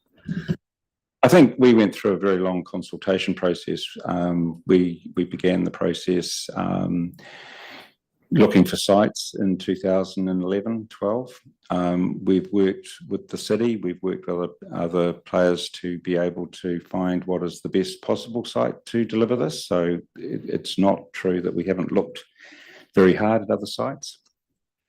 We went through a public consultation process. City Council led that. We also engaged workshops with the city, with the public. down there, and we worked to find the best possible solution for that. We think it will add to the reserve rather than take away from the reserve. Thank you. Well, thank you very much. Oh, sorry, Councillor Baker. Oh my, tēnā koutou. Just on the relationship with mana whenua, because you've spoken about that a fair bit, it sounds great, and you referred to it as being a kind of a partnership. With this going ahead, it's likely a long-term lease is what to go, which means further alienation for mana whenua, to be able to even explore options to claim back the land. Compensation is probably a strong word, but I guess in terms of giving effect to that partnership, what are kind of some of the direct benefits you'll be providing to mana whenua, I guess, to live up to that partnership that you say you have? I think, Joe's here and has led our iwi engagement, but I think the fact that the iwi chairs are supportive, I think the fact the work that the team that we put up there has a very strong partnership with iwi right across the region in terms of our research. We don't work without that iwi partnership in those environments. The educative part of it, bringing students in and rangatahi in on the science of Maui and those things, those are all done in partnership. We are working directly with iwi in terms of what is there, how it is there, and the value that it will add in partnership as opposed to further alienation, as you speak about. So it's definitely a partnership approach. But Joe, anyway. Ora koutou, tēnā koe hautapu. Yes, through our iwi engagement conversations, we've got some emerging principles that are guiding the focus of the conversation. So one of the frameworks that's emerging is around te mana o te moana, te mana o te whenua, and the idea that this research institute facility will be for the benefit of the land and the sea. And then in terms of the long-term approach, adding to this principle framework is mana mokopuna and mana mā Tauranga Māori. So very much looking at it as an intergenerational long-term commitment, and also the idea of integrating mā Tauranga Māori into the program, which the university is already doing through the research projects that Chris and his team, which includes Professor Kura Paul Burke and many uri from Tauranga Moana who are studying masters and PhDs in our science faculty. So those are sort of the principles and the conversations that are emerging in the iwi space, hautapu. And then also, as you saw, the principles on the slide around he haere ngātahi, going together, he ata haere, being careful, and in creating a he wāhi haumaru, an inclusive, welcoming space, he wāhi hira, a space that we're all proud of. So ongoing conversations with the iwi communities. I think what we've done is we've followed a formula that worked well for us when we established the city campus, and that is to engage with the three iwi entities of Tauranga Moana through their chairs, but also to have it in the conversation, the mana whenua. So while we've got Ngāti Ranginui, Ngai Te Rangi and Te Pūkena in the conversation, we also have Ngai Tamara Waho, Ngāti Tapu and Ngai Tūkairangi at the table as well. Councillor Morris. Just looking at section 18 of the Public Bodies Leases Act 1969, where it talks about a contract to grant a lease has to be executed and take effect in possession within 6 months after the making of a contract. Now, I know there's been discussion around whether the contract has been executed, because there are still some conditional things around funding and that we need to see, but I just have a concern that council might be exposing itself to legal risk because we have an executed agreement to lease, which is dated greater than 6 months ago. And if we are not abiding by the Act, then that may reopen the entire consultation process. So I would like some advice on that. It's probably got to be in confidential, but I think that I would like some independent advice on that. Personally. No. Yeah. Can we just pause that one, Councillor Morris? Have we got any other questions for the university team? Councillor Roseburn. Okay. Or aim for staff. Yeah, we'll open up to staff. Yeah. Okay. All right. Well, thank you very much for Alistair and your team for coming and presenting. Appreciate getting your perspective and the presentation. So thank you, and thank you for answering the questions. Comment on that or not? Oh yeah. I mean, we did go through full legal review with both our teams. We are activated that we are underway with the work. That's what I mean. We have a report back to council. So we had assumed under that basis, in terms of the timeframes that are all laid out, the payment schedules and those things, that we were being consistent with the lease as agreed. Thank you.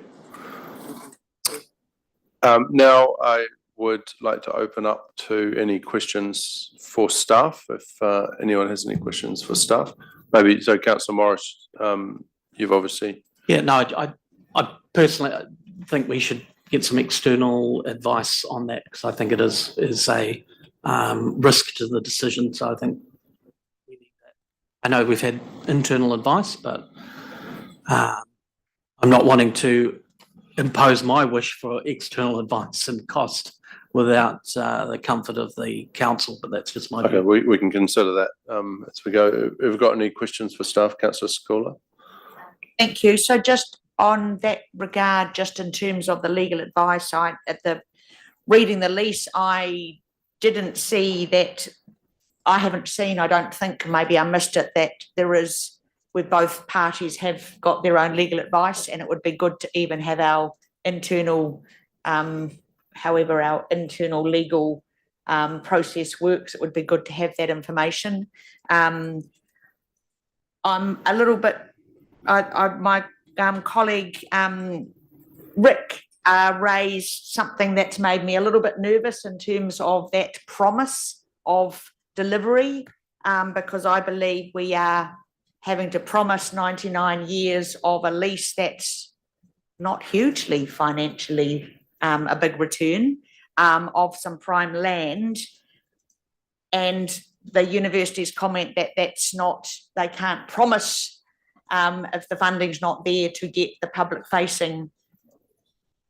I felt you said that you couldn't promise what you could only deliver what the budget allowed, but we are promising 99 years of a lease.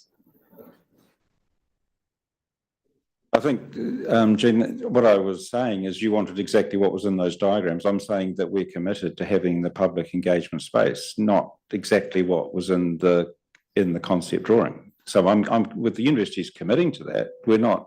The 99-year lease too was based on as if, and there's two things that are important.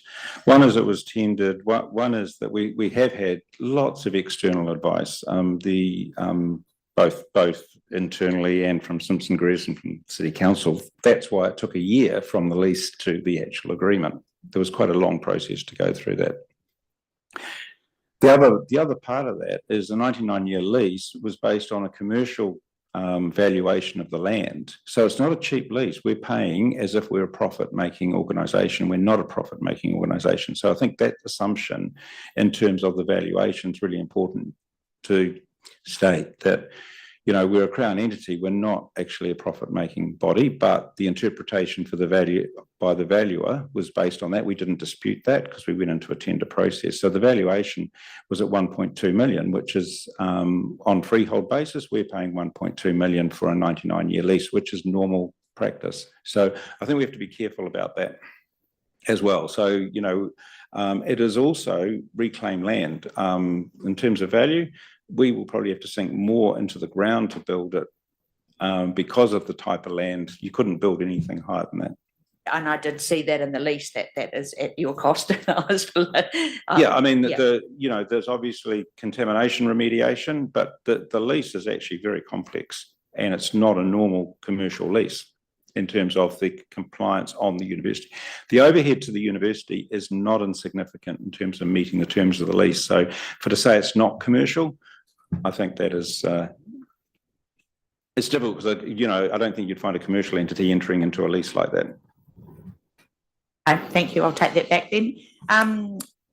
So just in terms of from a staff perspective, where we just heard that Simpson Grierson gave us our legal advice. Jamie, are you in a position to be able to respond and provide any legal advice? So Simpson Grierson acted for TCC throughout the whole of the lease negotiations, and they have actually provided an email response in terms of the query about whether it's lawful under Section 18 for us to have entered into an agreement to lease, which has a deferred kind of commencement date under the lease. And their response to that was that we were absolutely fine, because the key word in that particular section is the word possession. We are not providing the university with possession at this point. All we have is a conditional agreement to lease. That's why we spent a long time doing what those conditions. So the conditions on the university to meet the terms of the lease are really important, and that's why I'm coming back in June. Then we have another year and so forth. So it's a very staged process to, I think, meet Rick's points about how do we make progress on this without giving away the lease and us then not delivering what we said we would deliver. Councillor Scholar. Sorry, I think I'm again just because I don't know how leases should normally work, but there is a clause that allows after 10 years at the university to step back from the project, but there's no reciprocal ability to change. Is that can I just have a background on that, please?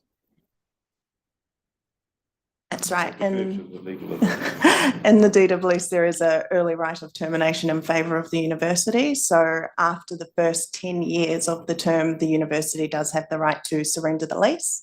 At that point, all of the rent will have been paid. So essentially, we would have a building and full rent in the middle of the reserve, and University of Waikato could vacate the lease. No, I read that, but I just wondered why there was a one way and not the other way. TCC to have an early right of termination. Yep. I don't think in terms of negotiations that the University of Waikato would have wanted that, given the amount of money they would sink into resource consents, building consents, etc., and have an entire facility there, and to provide us with an early right. Normally, it's if you've got you can pull out, or you can both parties can pull out. It was just interesting. That's fine. The other thing with the copy of the lease, we've got one signatory on our side and two on yours. Is that we haven't got the final, or is that we're only required to have one signatory? It's an agreement to lease, so just a commercial contract. The deed of lease form would have different signing requirements, simply because it's a deed. But yeah, that agreement to lease as it's signed is legally binding. And the last thing, so there's quite a number of, and this is for staff, quite a lot of times where it says that needs approval from TCC. Can I understand from a delegation perspective who can give that approval at TCC, please? Good question. For some components like the design group and whatnot, it would be the design group doing those approvals. As to what the design group looks like, it hasn't been established as yet. That's with two TCC people on it? Correct. So that'll have the University of Waikato reps, the architect, and then two TCC reps. That has not yet been established, so I can't I couldn't tell you at this point who would have that signing off authority. I just, because there's some quite big decisions that that person can make, and it suggests it might only be one. Can I make sure that we are made aware before that's confirmed of that, who that person is, please, or people are? Yes, absolutely. And I think if there's anything in the lease that refers to TCC having to approve, I think it'll be a case by case basis as to what would be reported or otherwise, and what involvement the elected council may have in those decisions. Accept and understand that, but there are specific points that say that minor decisions don't need TCC approval and others do, but it doesn't say what's minor and what's not minor. So just throughout, because it's in there, it does make me think, well, we need to understand how we manage that, because there's some quite big decisions that could happen. Thank you. Councillor Roseboom. I think this is for the staff. Given the size and the scope of the building and the proposal, and thanks for the proposal, looks great. Is the current in-ground infrastructure along Keith Allen Drive capable of the current proposal being added into our current infrastructure without us having to put any more money in to expand the water's infrastructure? I'm not aware of that, and we'll have to find that out and come back to you unless the team has been across that. No, I see no nods around the table, so. I think it'd be nice to have that, because I'm assuming we're looking at potentially thousands of students, thousands of public, so the infrastructure is going to get pushed at some point. If I may, it would largely depend on the University of Waikato's ultimate design as to whether the current infrastructure would kind of enable that, and then we would obviously have the next lot of approvals, etc., to work through. So we could look potentially at any upgrades that were required in terms of infrastructure at that point. Yeah, mine's more about, I wouldn't want our infrastructure being a limitation on the amount of public space or the amount of classes that you have based on what's on the ground. So the sooner we know, the sooner we can decide what's appropriate for building size scope. Thank you. Taylor? Again, for staff, point 38, we're talking about the Sulphur Point master plan, and there's a note there that the master plan will not incorporate the development of the facility. Someone want to talk to me on that?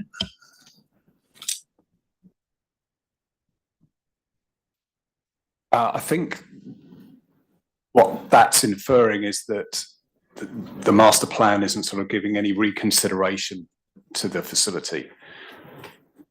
The master plan, and it's really just an early concept plan at this stage, effectively assumes that the facility is built within the park, and then looks at the interfaces between the facility and the rest of the park. Councillor Schuler. Thanks, Mayor. Maybe just a general question to the submitters.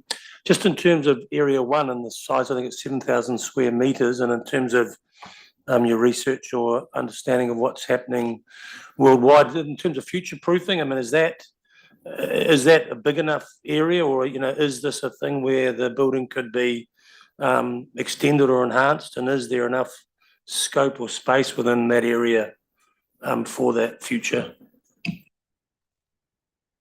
Very good question. And we're working within the constraints of what is available, as opposed to what would be possible. I'm not trying to be difficult. I think, no, but you know, we're trying to work within the 7,000 square metres, so we're constrained by what we have available. If obviously there was more space available, you would configure and design it in a different way. Does that help? Yeah.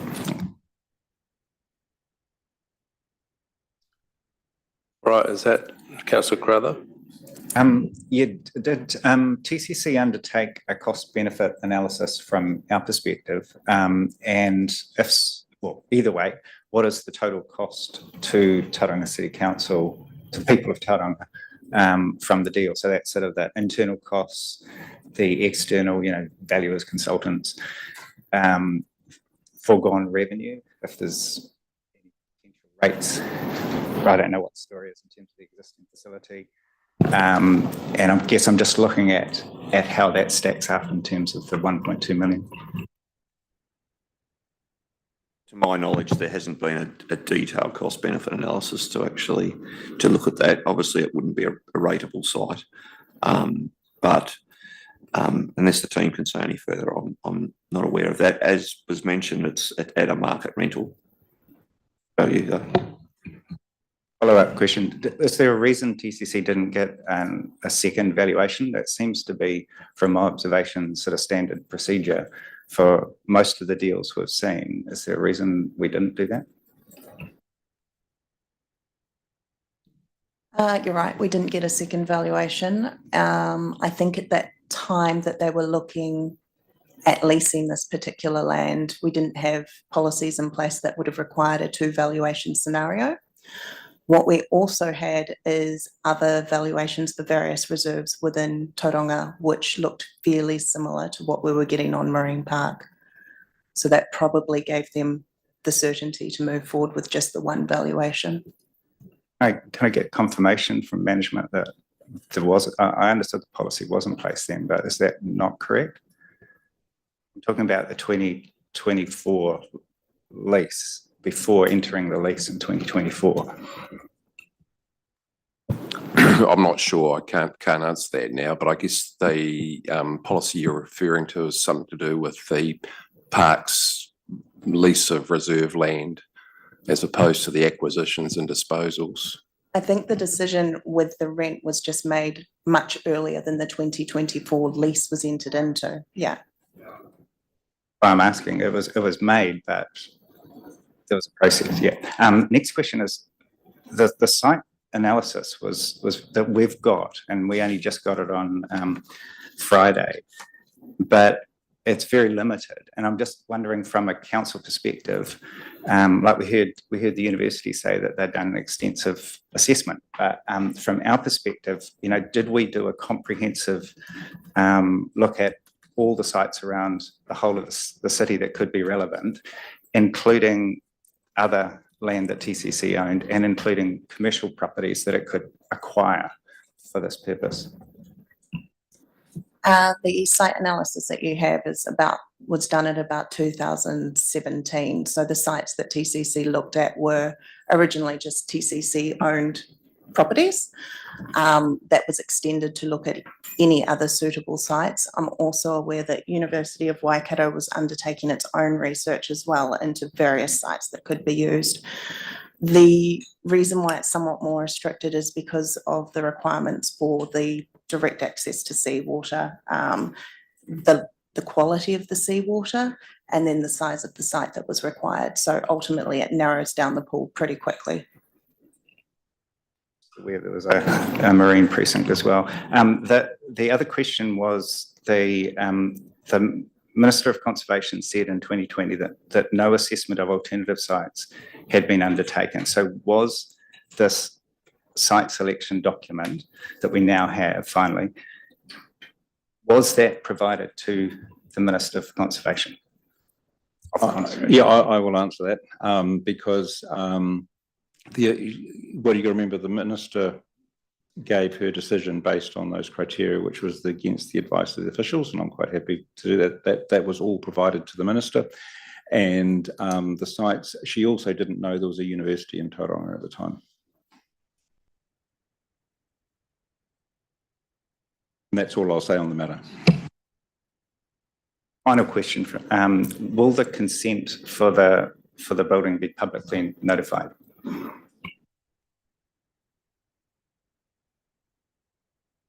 There's nothing in the documents that stops it. In terms of we actually haven't got any consents yet. Like, we're not at that point.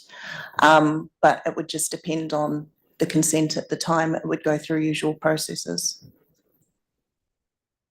Can I ask Sarah for confirmation? Like, because of the huge public interest in this, is there a way to ensure that this is publicly notified? Through you, Chair, no, there's not. The notification process relies on looking at the city plan and determining whether the proposal is consistent with that plan.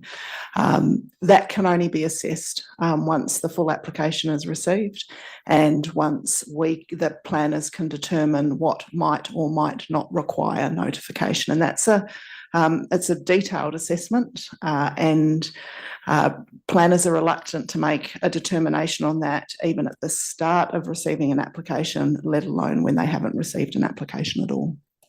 Just for a point of clarification, because the city plan normally keeps reserves for what the average person would say is reserve purpose, and because the whole point of this was to find a way to change that, would the planners have to look at it under what TCC has changed for that piece of reserve, or would they, not in terms of whether they allow it, but in terms of whether it's publicly notified? So would it be under the revised status for that piece of 7,000 square metres, or would it be in the context that reserves are reserves and therefore this is not in keeping with the reserve? The status and the zoning is an important part of the application process. The determination of notification comes down to an assessment of effects. And so the planners would be looking at who would be affected by the proposal given what is or is not in the city plan.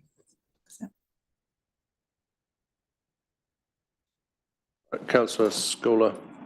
Thank you. And just to make a point, I think the plan looks fantastic, but just from our perspective, we are needing to make sure we're upskilled with what has happened, because there have been a few decisions that have been made that we haven't asked enough questions or weren't asked before. So please don't take it against the plan. It's just understanding the process.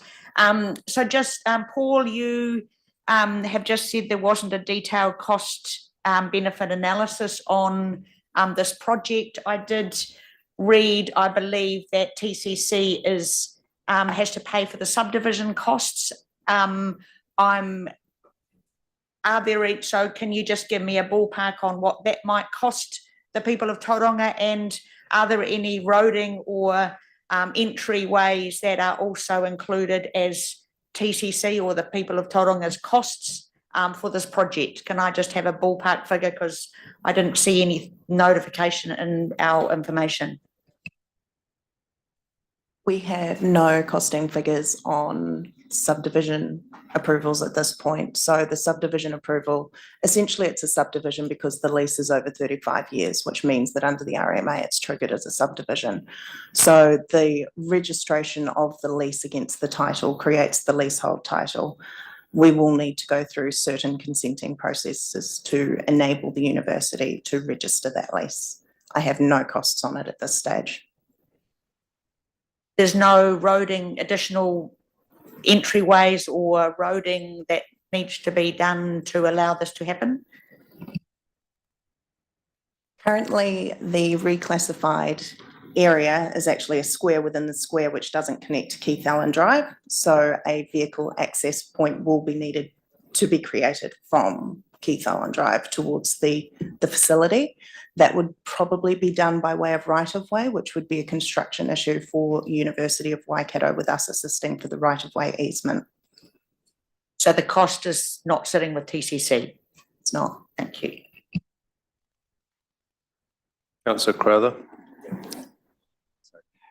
Yeah, I'm interested in, have there been discussions with the university? And I mean, the university's here if you wish them to answer, but in terms of the, century down the track, so the partnership with Mana Whenua would automatically, I would think, bring sort of hundreds of years into the scope of this project. So I'm thinking it's one thing to take the green space of the people of Tauranga for the next century, but are we talking about what has been discussed with Mana Whenua in particular, but also others around that long-term vision for that site?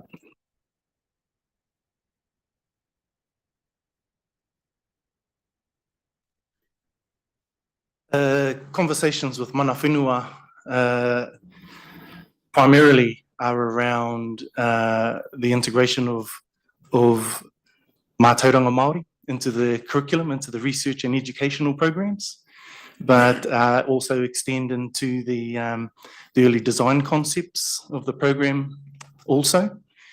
And also exploring, how might we collaborate with iwi for their waka and oceanic navigating aspirations as well. So very open conversations. Our next meeting with iwi is on the 20th of March, later this month, and we'll pick up the conversation then.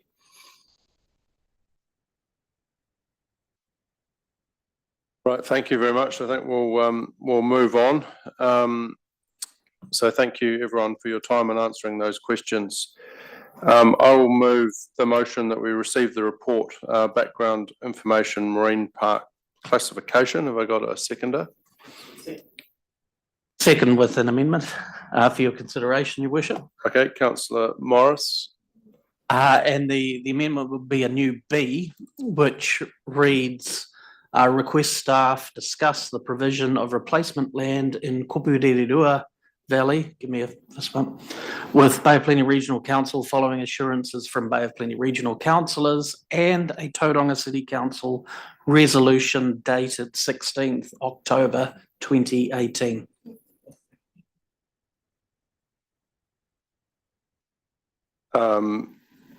Yeah, I think we'll just get that up on the screen, but there's probably no reason not to have that conversation and at least put that to bed either way. Sorry, Councillor Curran. Yep. Me mahe, also I'd like to add a C in terms of formalising the information that was shared regarding section 16 of the Public Bodies Leasing Act, just to get the documentation on that. We've heard that the question has been asked and the legal advice was obtained. Just provision of the legal advice around section 18. Well, I think I'm comfortable allowing staff to come back to us on that without a formal resolution. But yeah, cool. Thank you. Yeah. This is a bit flash.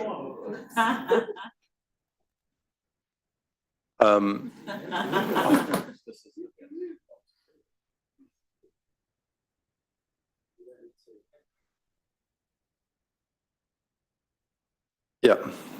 For those of us who, like Councillor Morris suggested, be quite reassuring to get independent legal advice and to see it before,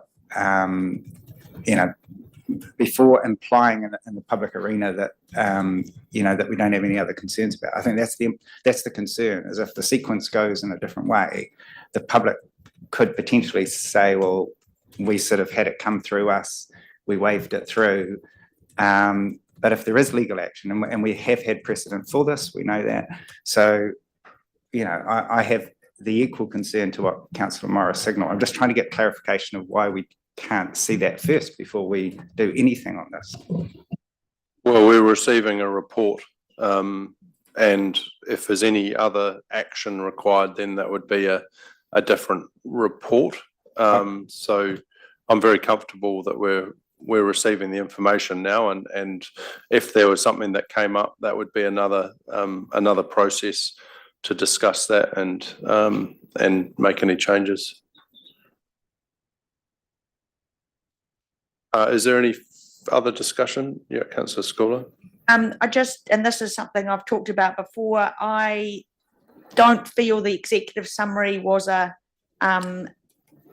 really good summary of the position we're in, and I would like to take this as an example of how I would like to have information in the executive summary that's not 30 pages below, for example, the financials.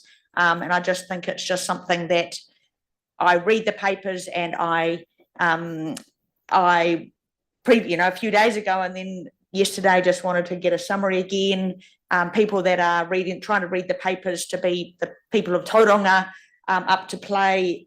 Even the last point that says we've got 0.7 is negotiated and announced in June 2024, and it will now proceed to design a consenting stage to 27, 28, but there's some actions that have to happen, but that doesn't seem to be recorded. So it's just, to me, we need to do a little bit of work on making sure that our executive summaries actually do talk high level at what we need to be considering, the risks that might be there, and certainly some financials. If I may take that away and have a look at that separately, please. Thank you. Any further? Yeah, Councillor Morris. Thank you, Mayor. I'm feeling nostalgic, so I can perhaps give some context to why I've put B there. Back in 2018, the Council of the Day consulted on its preferred option for a site for the Marine Research Facility, which was in the northern part of Sulphur Point, so above Keith Allen Drive. It was near one of the fishing clubs and quite close to the marina. My personal view is that that remains the optimum site for a marine research facility. However, there was concern raised by the community through submissions that occasional boat parking would be removed should the marine research facility be sited there. I think the decision of the Council of the Day to then look at sites in Southern Marine Park was a mistake, and I think that it would have been better for the Council of the Day to take the community feedback on board, but lock in that northern site and then go to the Minister. Interestingly, that Minister was removed by the then Minister of Local Government, and he ended up getting elected to government and ended up being a minister, which is very interesting career trajectory for that minister. Following that consultation in 2018, where there was community pushback against the northern site, the Bay of Plenty Regional Councillors made representations to Tauranga City councillors because they were gravely concerned that the city may lose this opportunity. And they put to the Tauranga City councillors of the day a concept whereby there would be an exchange of land in the Kupurirua Valley, which is owned by Bay of Plenty Regional Council. It's a land of some value, and that land would be given to Tauranga City Council in exchange for providing a piece of land for the Marine Research Facility in Sulphur Point. That was minuted and it wasn't followed up, not because of any dereliction of duty, but because the process has taken so long, and the Minister rejected the initial proposal, which was, in my view, an interesting decision as well. And so it's, I think, appropriate that we go back and revisit that, given that there is significant impact on the ratepayer. Last thing I want to do is echo Councillor Schooler's position. My personal view has been that I have supported the Marine Research Facility from day one, but we have had cause to ask some difficult questions around transactions, and we've needed to get some assurance about the answers to those questions today and previously, and respect the advice from one of our council team who has given us an assurance of what the independent legal advice is. That is good enough for me. I'm happy to verify that at a later date through an email, but for the purposes of making a decision today, if a member of council staff has said that, then I accept that. So thank you. Thank you very much. If Councillor Crowther. Thank you. Yeah, this does seem like a great initiative for Tauranga and potentially the world if we, read what's being said. My concerns around this are with the process that the council undertook, and I do find it kind of hard to believe that we've embarked on a 100-year plan without doing a cost-benefit analysis. And to me, it's almost unbelievable that to gauge the likely public use of this, nearly a century from now, we've relied on what I'll quote is observational studies undertaken of the reserve and the location of the proposed research facility January and February 2019, which indicated low levels of informal recreation by the community. If you'd surveyed the public use in that area 25 years ago, or down the road a bit, where it's heavily used, the result would be very, very different to what it is now. So we're talking quarter of a century. If we do, let's pick a number, 75 years in the future, the use potentially would be vastly different. And there's a huge historic context to this, with I guess the vision that the mayor's uncle had and others had for that land. And I think that, you know, we're looking at granddad, apologies. Trying to pull my thoughts together. I think that the 99-year thing, to me, with the quality of the analysis and the quality of the community engagement, is deeply concerning. I just hope we don't embark down that track again. I think, to be very clear, the majority of the public rejected this proposal, that the comments they made indicated that they valued this land as green space. There was strong public support to retain it as such, a majority. Another engagement occurred, and at the time I was one of the probably few people in Tauranga who was heavily interested in this, quite heavily engaged through professional capacity as well as personally in what was going on at the council. I missed the engagement process for this. I know so many people who did. There was an instance where we held an event with probably 50 people focused on sustainability. Nobody had heard of this. There was someone came and presented on it. It had just closed, the consultation or the engagement had closed. It was a bit of a who's who of Tauranga's legal establishment, the Priority 1 membership and property developers who actually made comments on that. But meanwhile, there was a community petition with 1,300 signatories in a response to precisely that point, which was that they didn't know about it. It wasn't that they were going, you know, we want a backdoor entry. They were just saying we didn't know about the engagement. So because there was plenty of time for council to reassess it, they took the initiative, did the petition.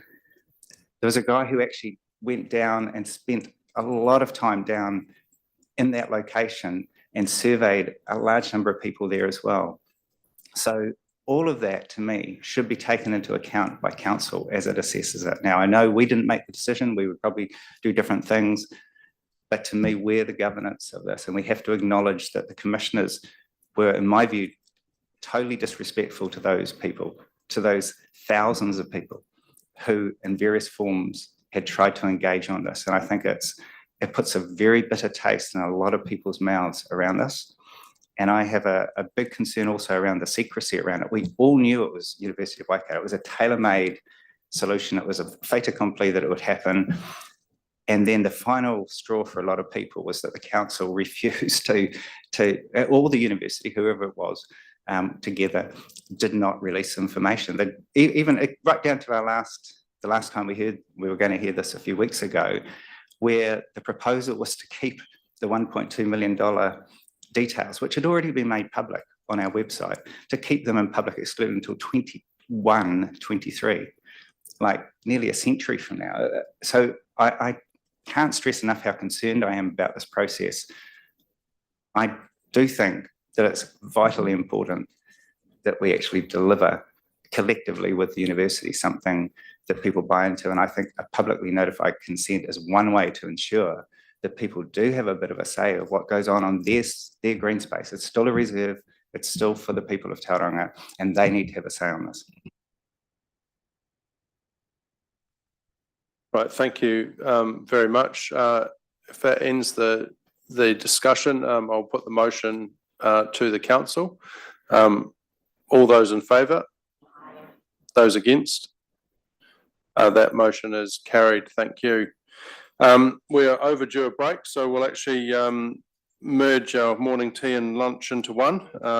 And we'll re-adjourn at 12:35.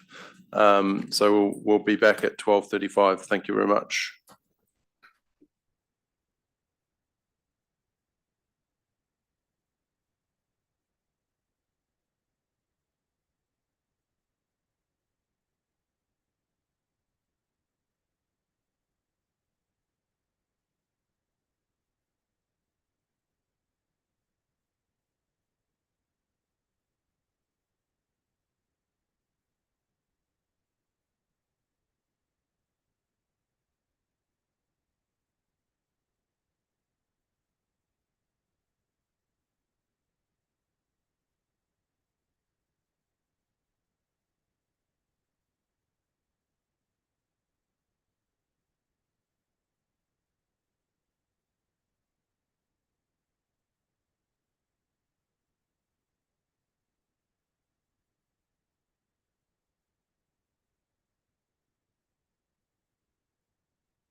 Yeah.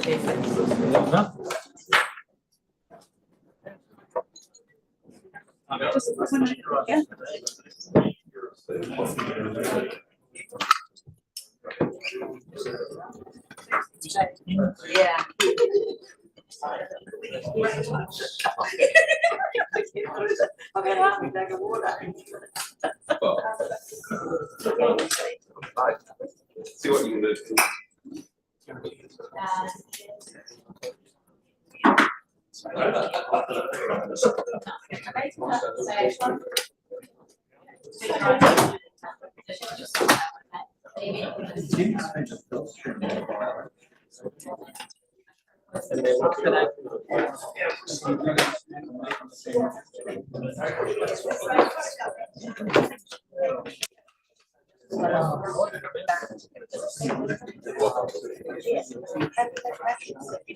I was just giving you mine for a bit. I don't know.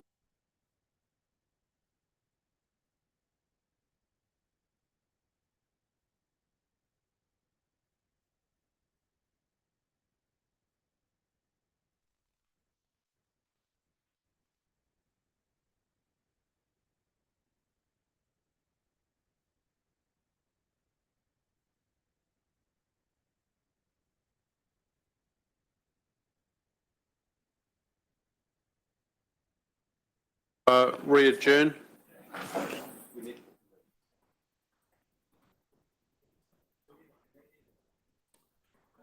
All right, welcome back, everybody. Hope you had a good break. We are picking up at page 41 of the standard agenda, and we're going to talk 11.3 temporary road closures for events April to June 2025. Nick, do you want to just talk to the report? Sure, yeah, so this picks up 3 events, 2 of which weren't in the annual one, and 1 which has got time changes to it. Apologies, I acknowledge that the executive summary doesn't actually pick up to the extent I would have liked it to, otherwise didn't manage to get in front of this one, but rest assured the papers for the next meeting will be doing that. Thank you. And other than that, if there are any questions, this is obviously for the purpose of bylaws and road closures. Is there any questions? I think it's, yep, Councillor Correa. Yes, I do have a question, Nick.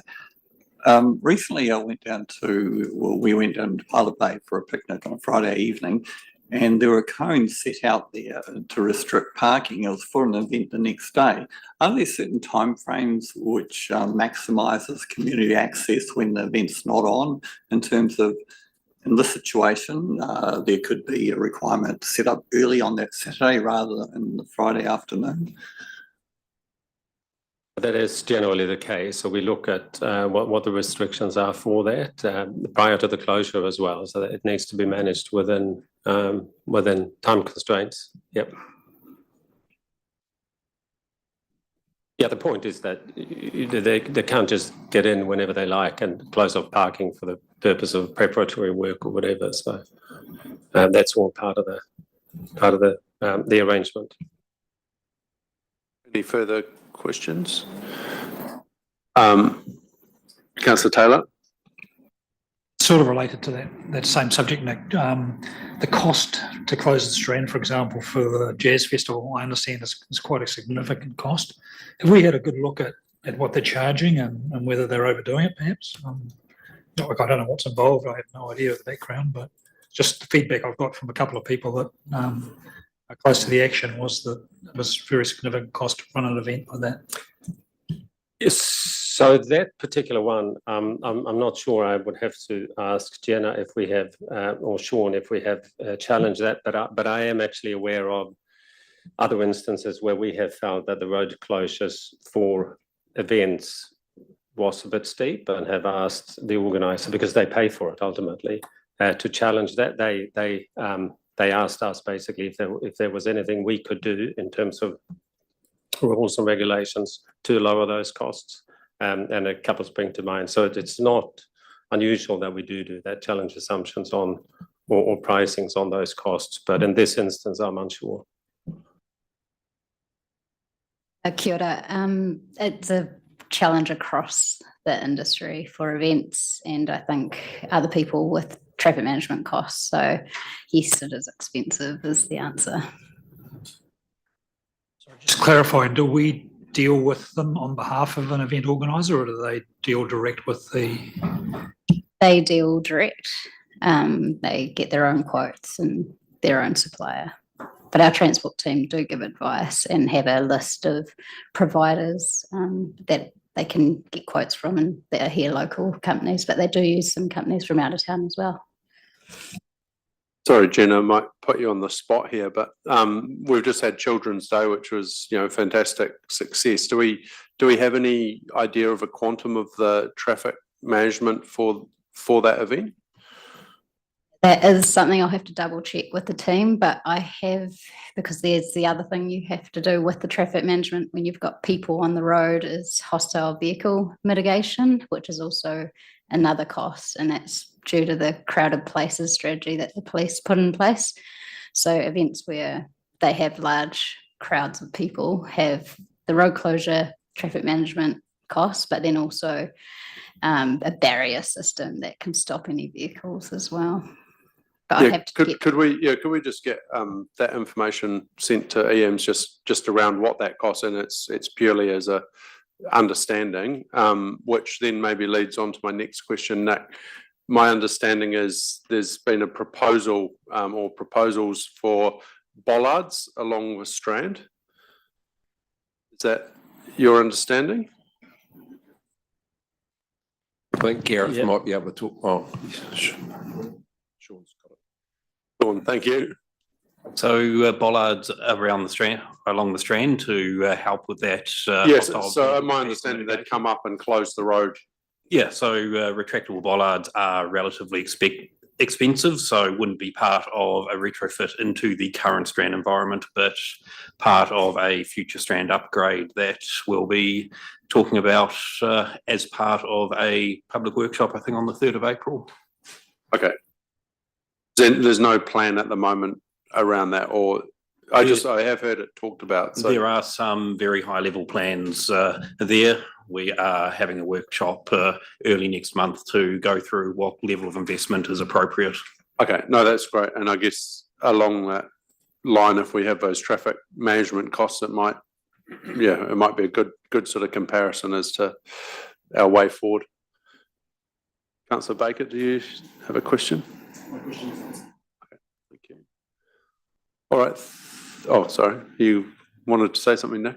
We have had a late notice of a cancellation of a triathlon event as well. That's the one on the 1st of April, is it? Yeah, so just making note of that. I think that was the reason the report was pulled last time. So I think that was as we're considering it in the meeting that it was pulled. So thank you. Thank you, staff, for answering those questions. I would just ask for a mover and seconder of the recommendation. If we can just get that recommendation. Councillor Schooler, Councillor Roseboom, thank you. Just wait for that recommendation. Does anyone want to have any further discussion on it? No? Therefore, I'll put the motion to council as on the screen. All those in favour? Those against? That is carried. Thank you very much. We now move to 11.4, 160 Devonport Road, land purchase and development. This is a report that has been lying on the table. I point you in the open agenda to page 45, where you will find that, and the purpose of this is to receive the report, but I do believe there might be some questions, but I'll just ask Paul, do you want to introduce the report? I understand we've got a few staff that are here to answer any questions. Phil Kaifong, Team Leader of Commercial Property and Services, Andrew Hoff, General Counsel, Sean Good, City Centre Infrastructure Lead, and Paul will introduce the report. Thank you. Yeah, thank you, Mr. Mayor. Just to introduce this report, as you said, it's bringing back a report from late last year on the land purchase at 160 Devonport. That purchase was a property purchase. It had some existing shops on it, which subsequently were demolished. It's now operating as a car park. There has been some questions around a conflict of interest that occurred through this transaction. So we wanted to just talk through what we can in the open environment in terms of how that conflict was managed and re-looked at, and some of the actions taken from that. So I can hand over to Alistair to actually step through that, if that's okay. Thanks, Paul. In 2021, the Office of the Auditor General put out very comprehensive guidelines for local government for dealing with conflicts of interest. What we're talking about here when we talk conflict is how do we reduce bias? How do we reduce undue influence, favoritism, and self-dealing? What it turns on is disclosure requirements and how effective they are and the controls we have in place internally. And I just want to talk broadly to those. Firstly, employees in any senior position and in positions of responsibility are tasked with completing a conflict of interest form. Just because of the nature of New Zealand and small towns, at any one time, you'll have about 20% of staff with some level of conflict in place at any moment. And that's just because we know each other. We've worked in different industries. What that translates to is, firstly, you start and you are given a declaration to complete. Councillor Baker may be familiar with that. And then from an ongoing basis, if you're tasked with a transaction or you're working in a particular area, you will update that declaration or you'll fill out a declaration.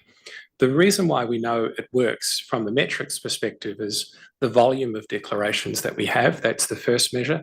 And the second is we have chain of custody controls.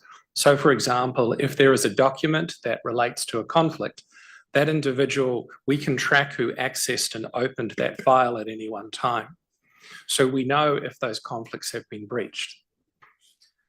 On a particular escalation that came to risk and audit recently relating to this property, asked us to look broadly at those controls, and an external review from Tompkins Wake looked at not only the Officer of the Auditor General, but also what we undertake internally. It found that all the controls that need to be put in place are in place, but it did make one suggestion, and that is that while a chain of custody can be followed with respect to a document, what about looking at actually securing the file as well? So while the files are on a document storage system, which is secure generally, can we put an extra layer in? So we've taken that step, and I think it was a week ago, we advised the executive that that control would be put in place. And then with respect from an ongoing basis, each general manager and manager on a 6-monthly basis are contacted by risk. They walk through those conflicts that they have in place, and a question is asked, is there anything we need to change? What do we need to do? So in broad terms, I just wanted to summarise how it's undertaken today and the change that we're making as a result of this investigation as well. Thank you. Is that, yep, we're ready for questions. Has anyone got any questions? Councillor Crowther. Thank you for that, Alistair. Can you clarify that the reason for the kind of what I would call the secrecy around it? Because the Tauranga MP said the conflict of interest form offered was pathetic. It was all redacted except for name, and you have to go and view it in a private room. It was ridiculous. Why not just send the soft copy? Why the secrecy? And he makes the point that the more this sort of stuff happens, the more I think there's a good reason for a more serious inquiry. Now, putting aside that view, I think it's a commonly shared view in our community that if we can be transparent, why don't we? And I'm not talking necessarily about even the form itself, although having a black form, you know, causing a local MP and associates to go to the library twice, the second time showing them a form that was almost completely black, you know, to me, that's anything but transparent. But the question is, why couldn't what you said now have been told to us last October, told to the MP, told to the other interested parties? Thank you. Through the chair, a couple of thoughts.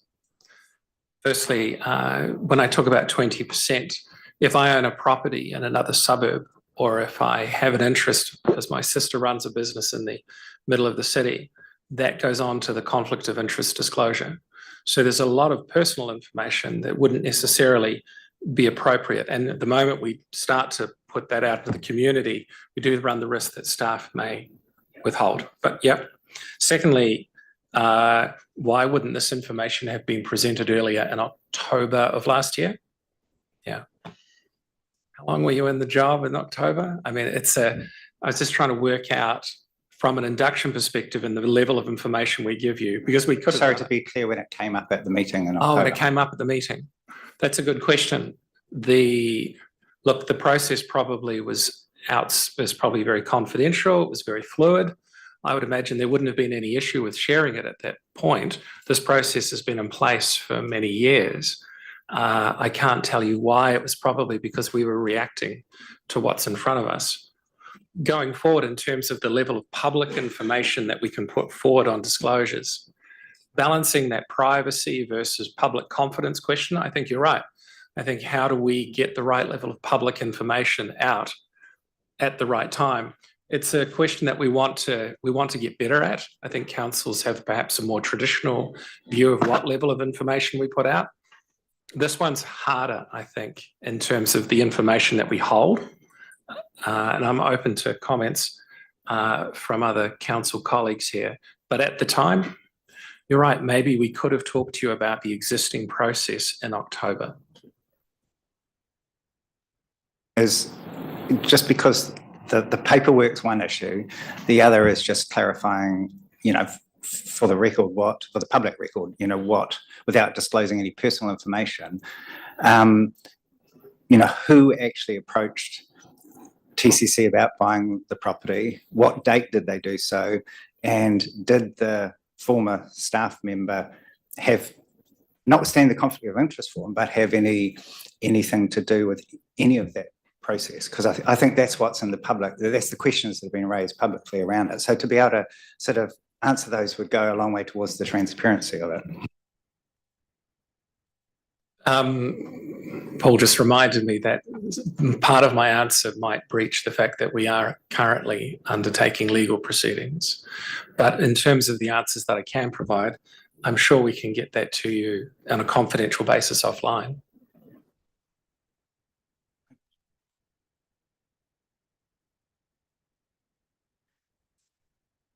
I suppose I understand the personal information has to be kept confidential. Yeah, like I don't have any problem at all with that. And I understand that there's sort of some grey lines here. And at the moment, we're erring a little bit on the side of caution.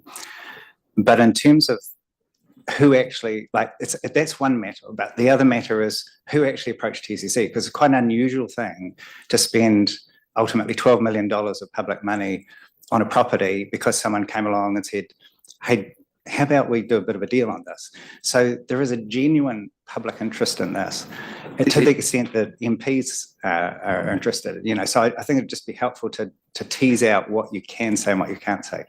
So if I can start that, and maybe Phil can add to that, but it's not uncommon for us to have approaches from a number of people across the city in terms of they've got property that we might be interested in. So that was the situation in this case, is that we were approached by a party that had a site to see if we as council had interest in that property.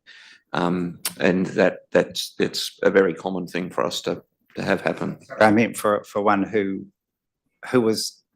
had a property related role at TCC over a similar period of time, you know. So that's what I'm trying to, you know, I know that people approach, but the number of times that we spend in the tens of millions of dollars within a few months of being approached, you know, I don't think that's a huge number. I don't think it'd be beyond public expectation to kind of treat that a little bit differently to, you know, if it was a $500,000 transaction. I couldn't give you examples off the top of my head, but we have approaches on various size of property transactions over time.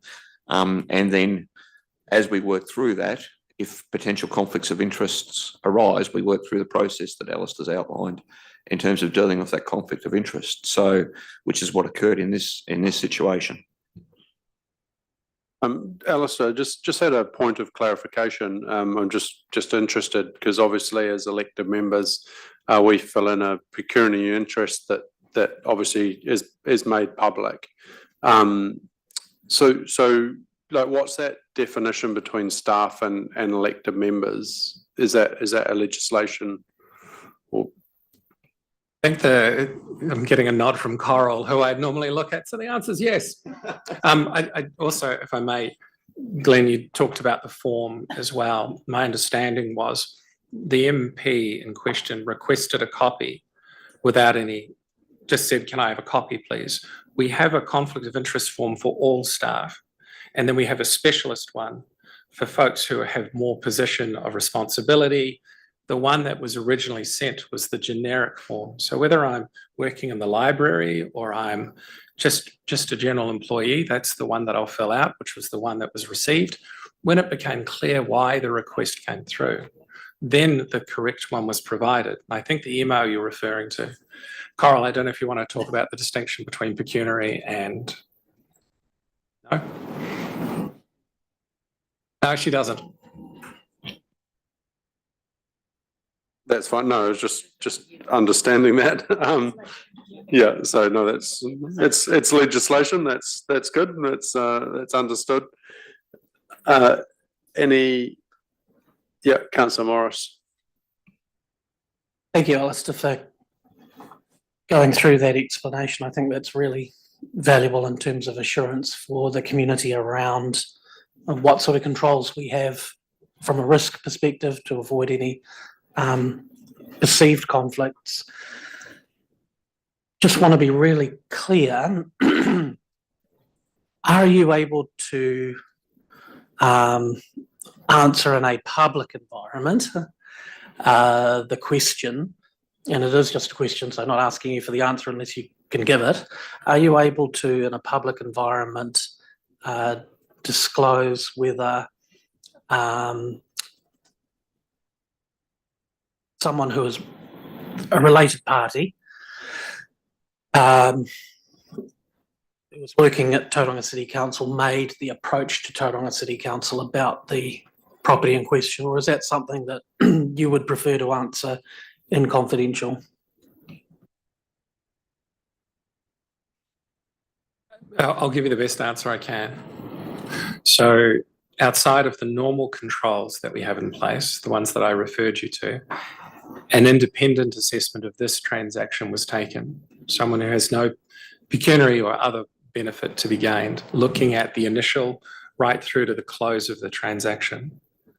As a result of that report, that investigation, there was only one improvement to make. No other breaches of controls were was made aware to council that I'm aware of. And that one control was being able to see the document. While we can see who's looked at it, we could double down and lock the document as well, which we will be putting in place. No other breaches. I wasn't made aware of any other breaches, and yeah, that was an improvement. No breaches. So does that help, Councillor Morris? Thank you. Just some sort of questions more on just the process. So I see the valuations, for example, are quite heavily redacted. And my first question is, could those now be unredacted and made public? Two, just I guess a guidance. For example, the comparable sales analysis. You can see the address, but all the numbers are redacted. I guess in future, I would like to see the addresses redacted the numbers there, because I think that would just be a lot more useful. That you can see the comparable numbers. You don't necessarily know what address that is, but it would give you, because knowing that it's 90 Devonport Road means nothing to me unless the numbers would be much more useful as a comparison. So that was just a guide, I guess. But on that, could we unredact a lot of that information now and release it? So just to answer to the first part of that question, Phil can jump in, but as far as I'm aware, all of that information has now been put into public. The only things we're redacting is effectively names of people effectively in there. That's either been as a response to the Goimers and included within, loaded up into Stella for your information as well last week. Sorry, we'll just clarify on what Paul's saying. So we have released into the public now, so the vendor's valuation that they obtained when they approached council with the offer to sell the property, and also the peer review on council's valuation that we obtained. Council's original valuation still has some redactions in that report.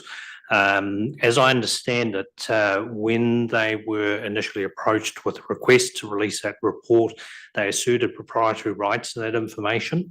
Now, Councillor Crowther may have further, insight into this, but while a lot of that information in relation to comparative sales data or in terms of methodologies is often based on public information, their view was that how they assess that information and how they interpret that for their report had some intellectual property which they were wanting to ensure that they retain rights of those.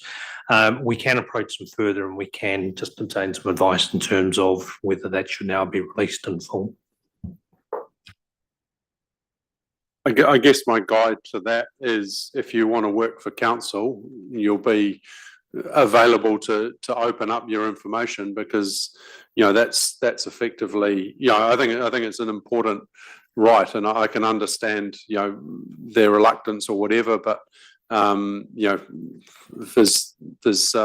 seems like some pretty abnormal business practice, unless they've got some special algorithm that you could potentially rework if you can see that. But I think something like comparable sales data, as you say, it is available online.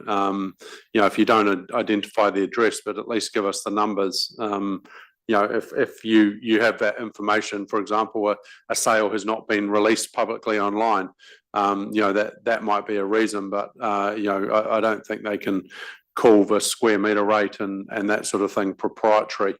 Obviously now I could go back and look at each of those properties and probably find that information myself publicly, but it's I just don't agree with that at all. So that's more a direction than a question. Councillor Curran. Just further on that matter, the original TCC valuation, what was redacted in terms of this intellectual property? Is the intellectual property, were they numbers, or was the methodology, or what was redacted? There was a little bit of both, Councillor Curran. So some of the numbers relating to the data, but mainly around their analysis and their commentary in relation to how they interpreted them. Just on that, so if it was numbers, what would be the intellectual property around the numbers? Because I would think that wouldn't be sensitive in terms of intellectual property. Numbers is a result of an equation. Sorry, I don't know the answer to that now. Now, my original question, on page 51, paragraph 38, third line down, it basically says that it wasn't consulted on due to it being time sensitive. Now, I did ask this question when it came to council last time. It wasn't able to be answered. What was the sensitivity around time? Did it have to be sold by a certain date? What was time sensitive about that? Through the chair, the time sensitivity nature of property purchases normally, when we're approached by a potential vendor, effectively, is that it will go to open market at a time in the future. That's what drives the time sensitivity. Was that time frame that they wished to give council before going to the open market? I honestly can't answer that in terms of specific time for that one. I just know that they would have taken it there. I would think that would be an important consideration in terms of, at time sensitivity, the actual time frame.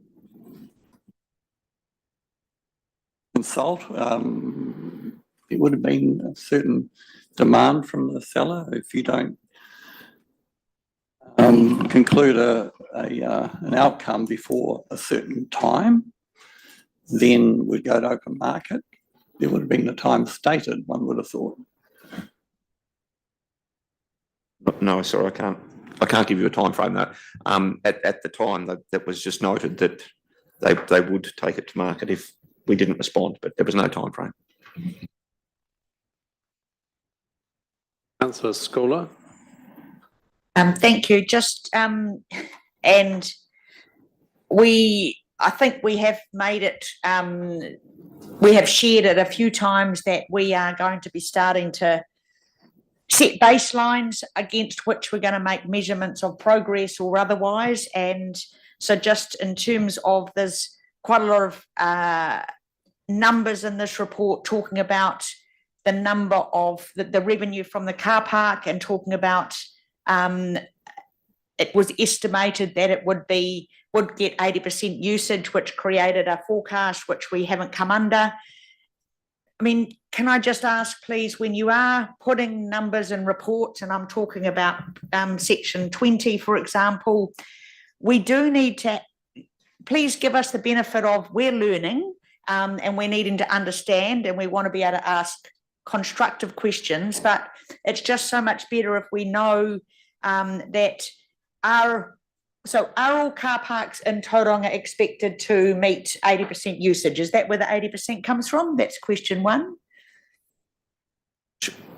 Just while Sean's coming up, no, they're not expected to meet 80%. That was the estimate that was applied in this particular case.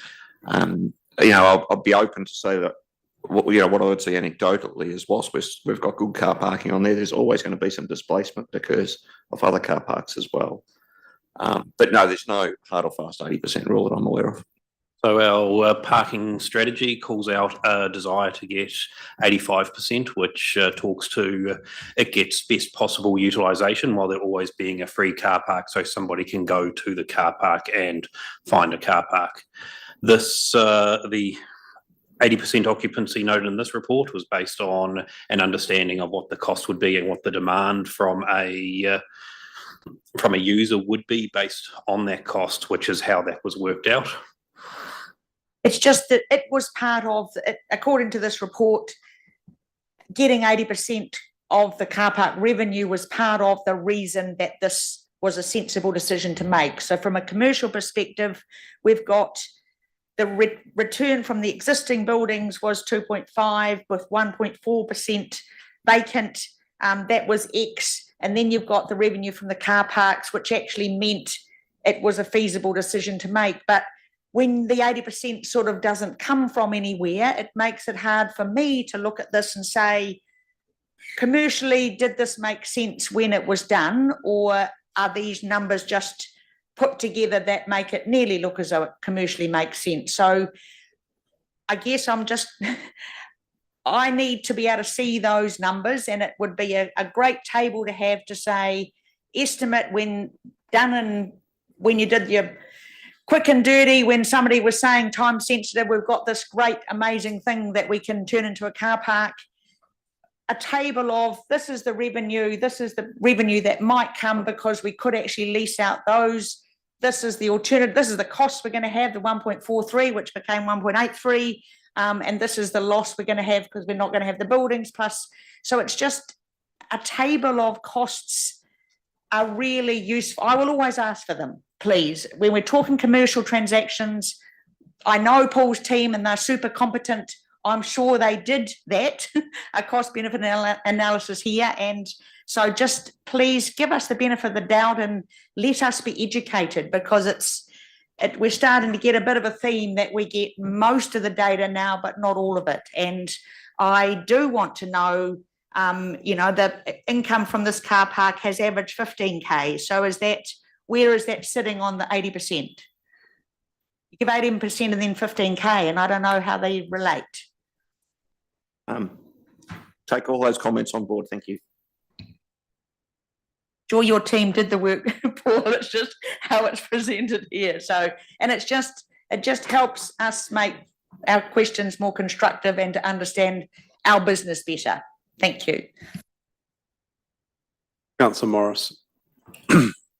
Thank you, Mayor, and again, thank you to the team for having this discussion, because I think it speaks to trust and confidence, and the more the public in general see sometimes difficult questions are being asked, I think that does help with that.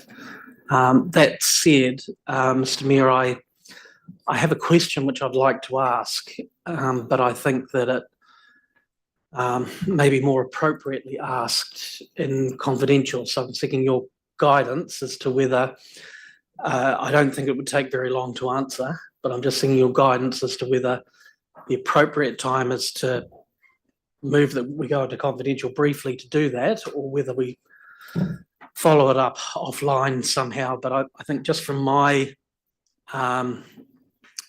due diligence as a governor, there's a question I need to ask, and I need to have an answer to that question. And I think that it needs to be a formal question in a context. And I think that would help me as a governor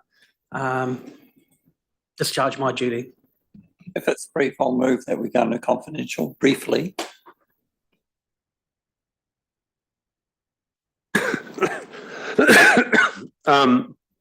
It is a information only report. However, I am comfortable to indulge you. I think this has been lying on the table, and I want to get to a point where we're comfortable that we have answered the questions that we need to, so that we can move on from this. So I will.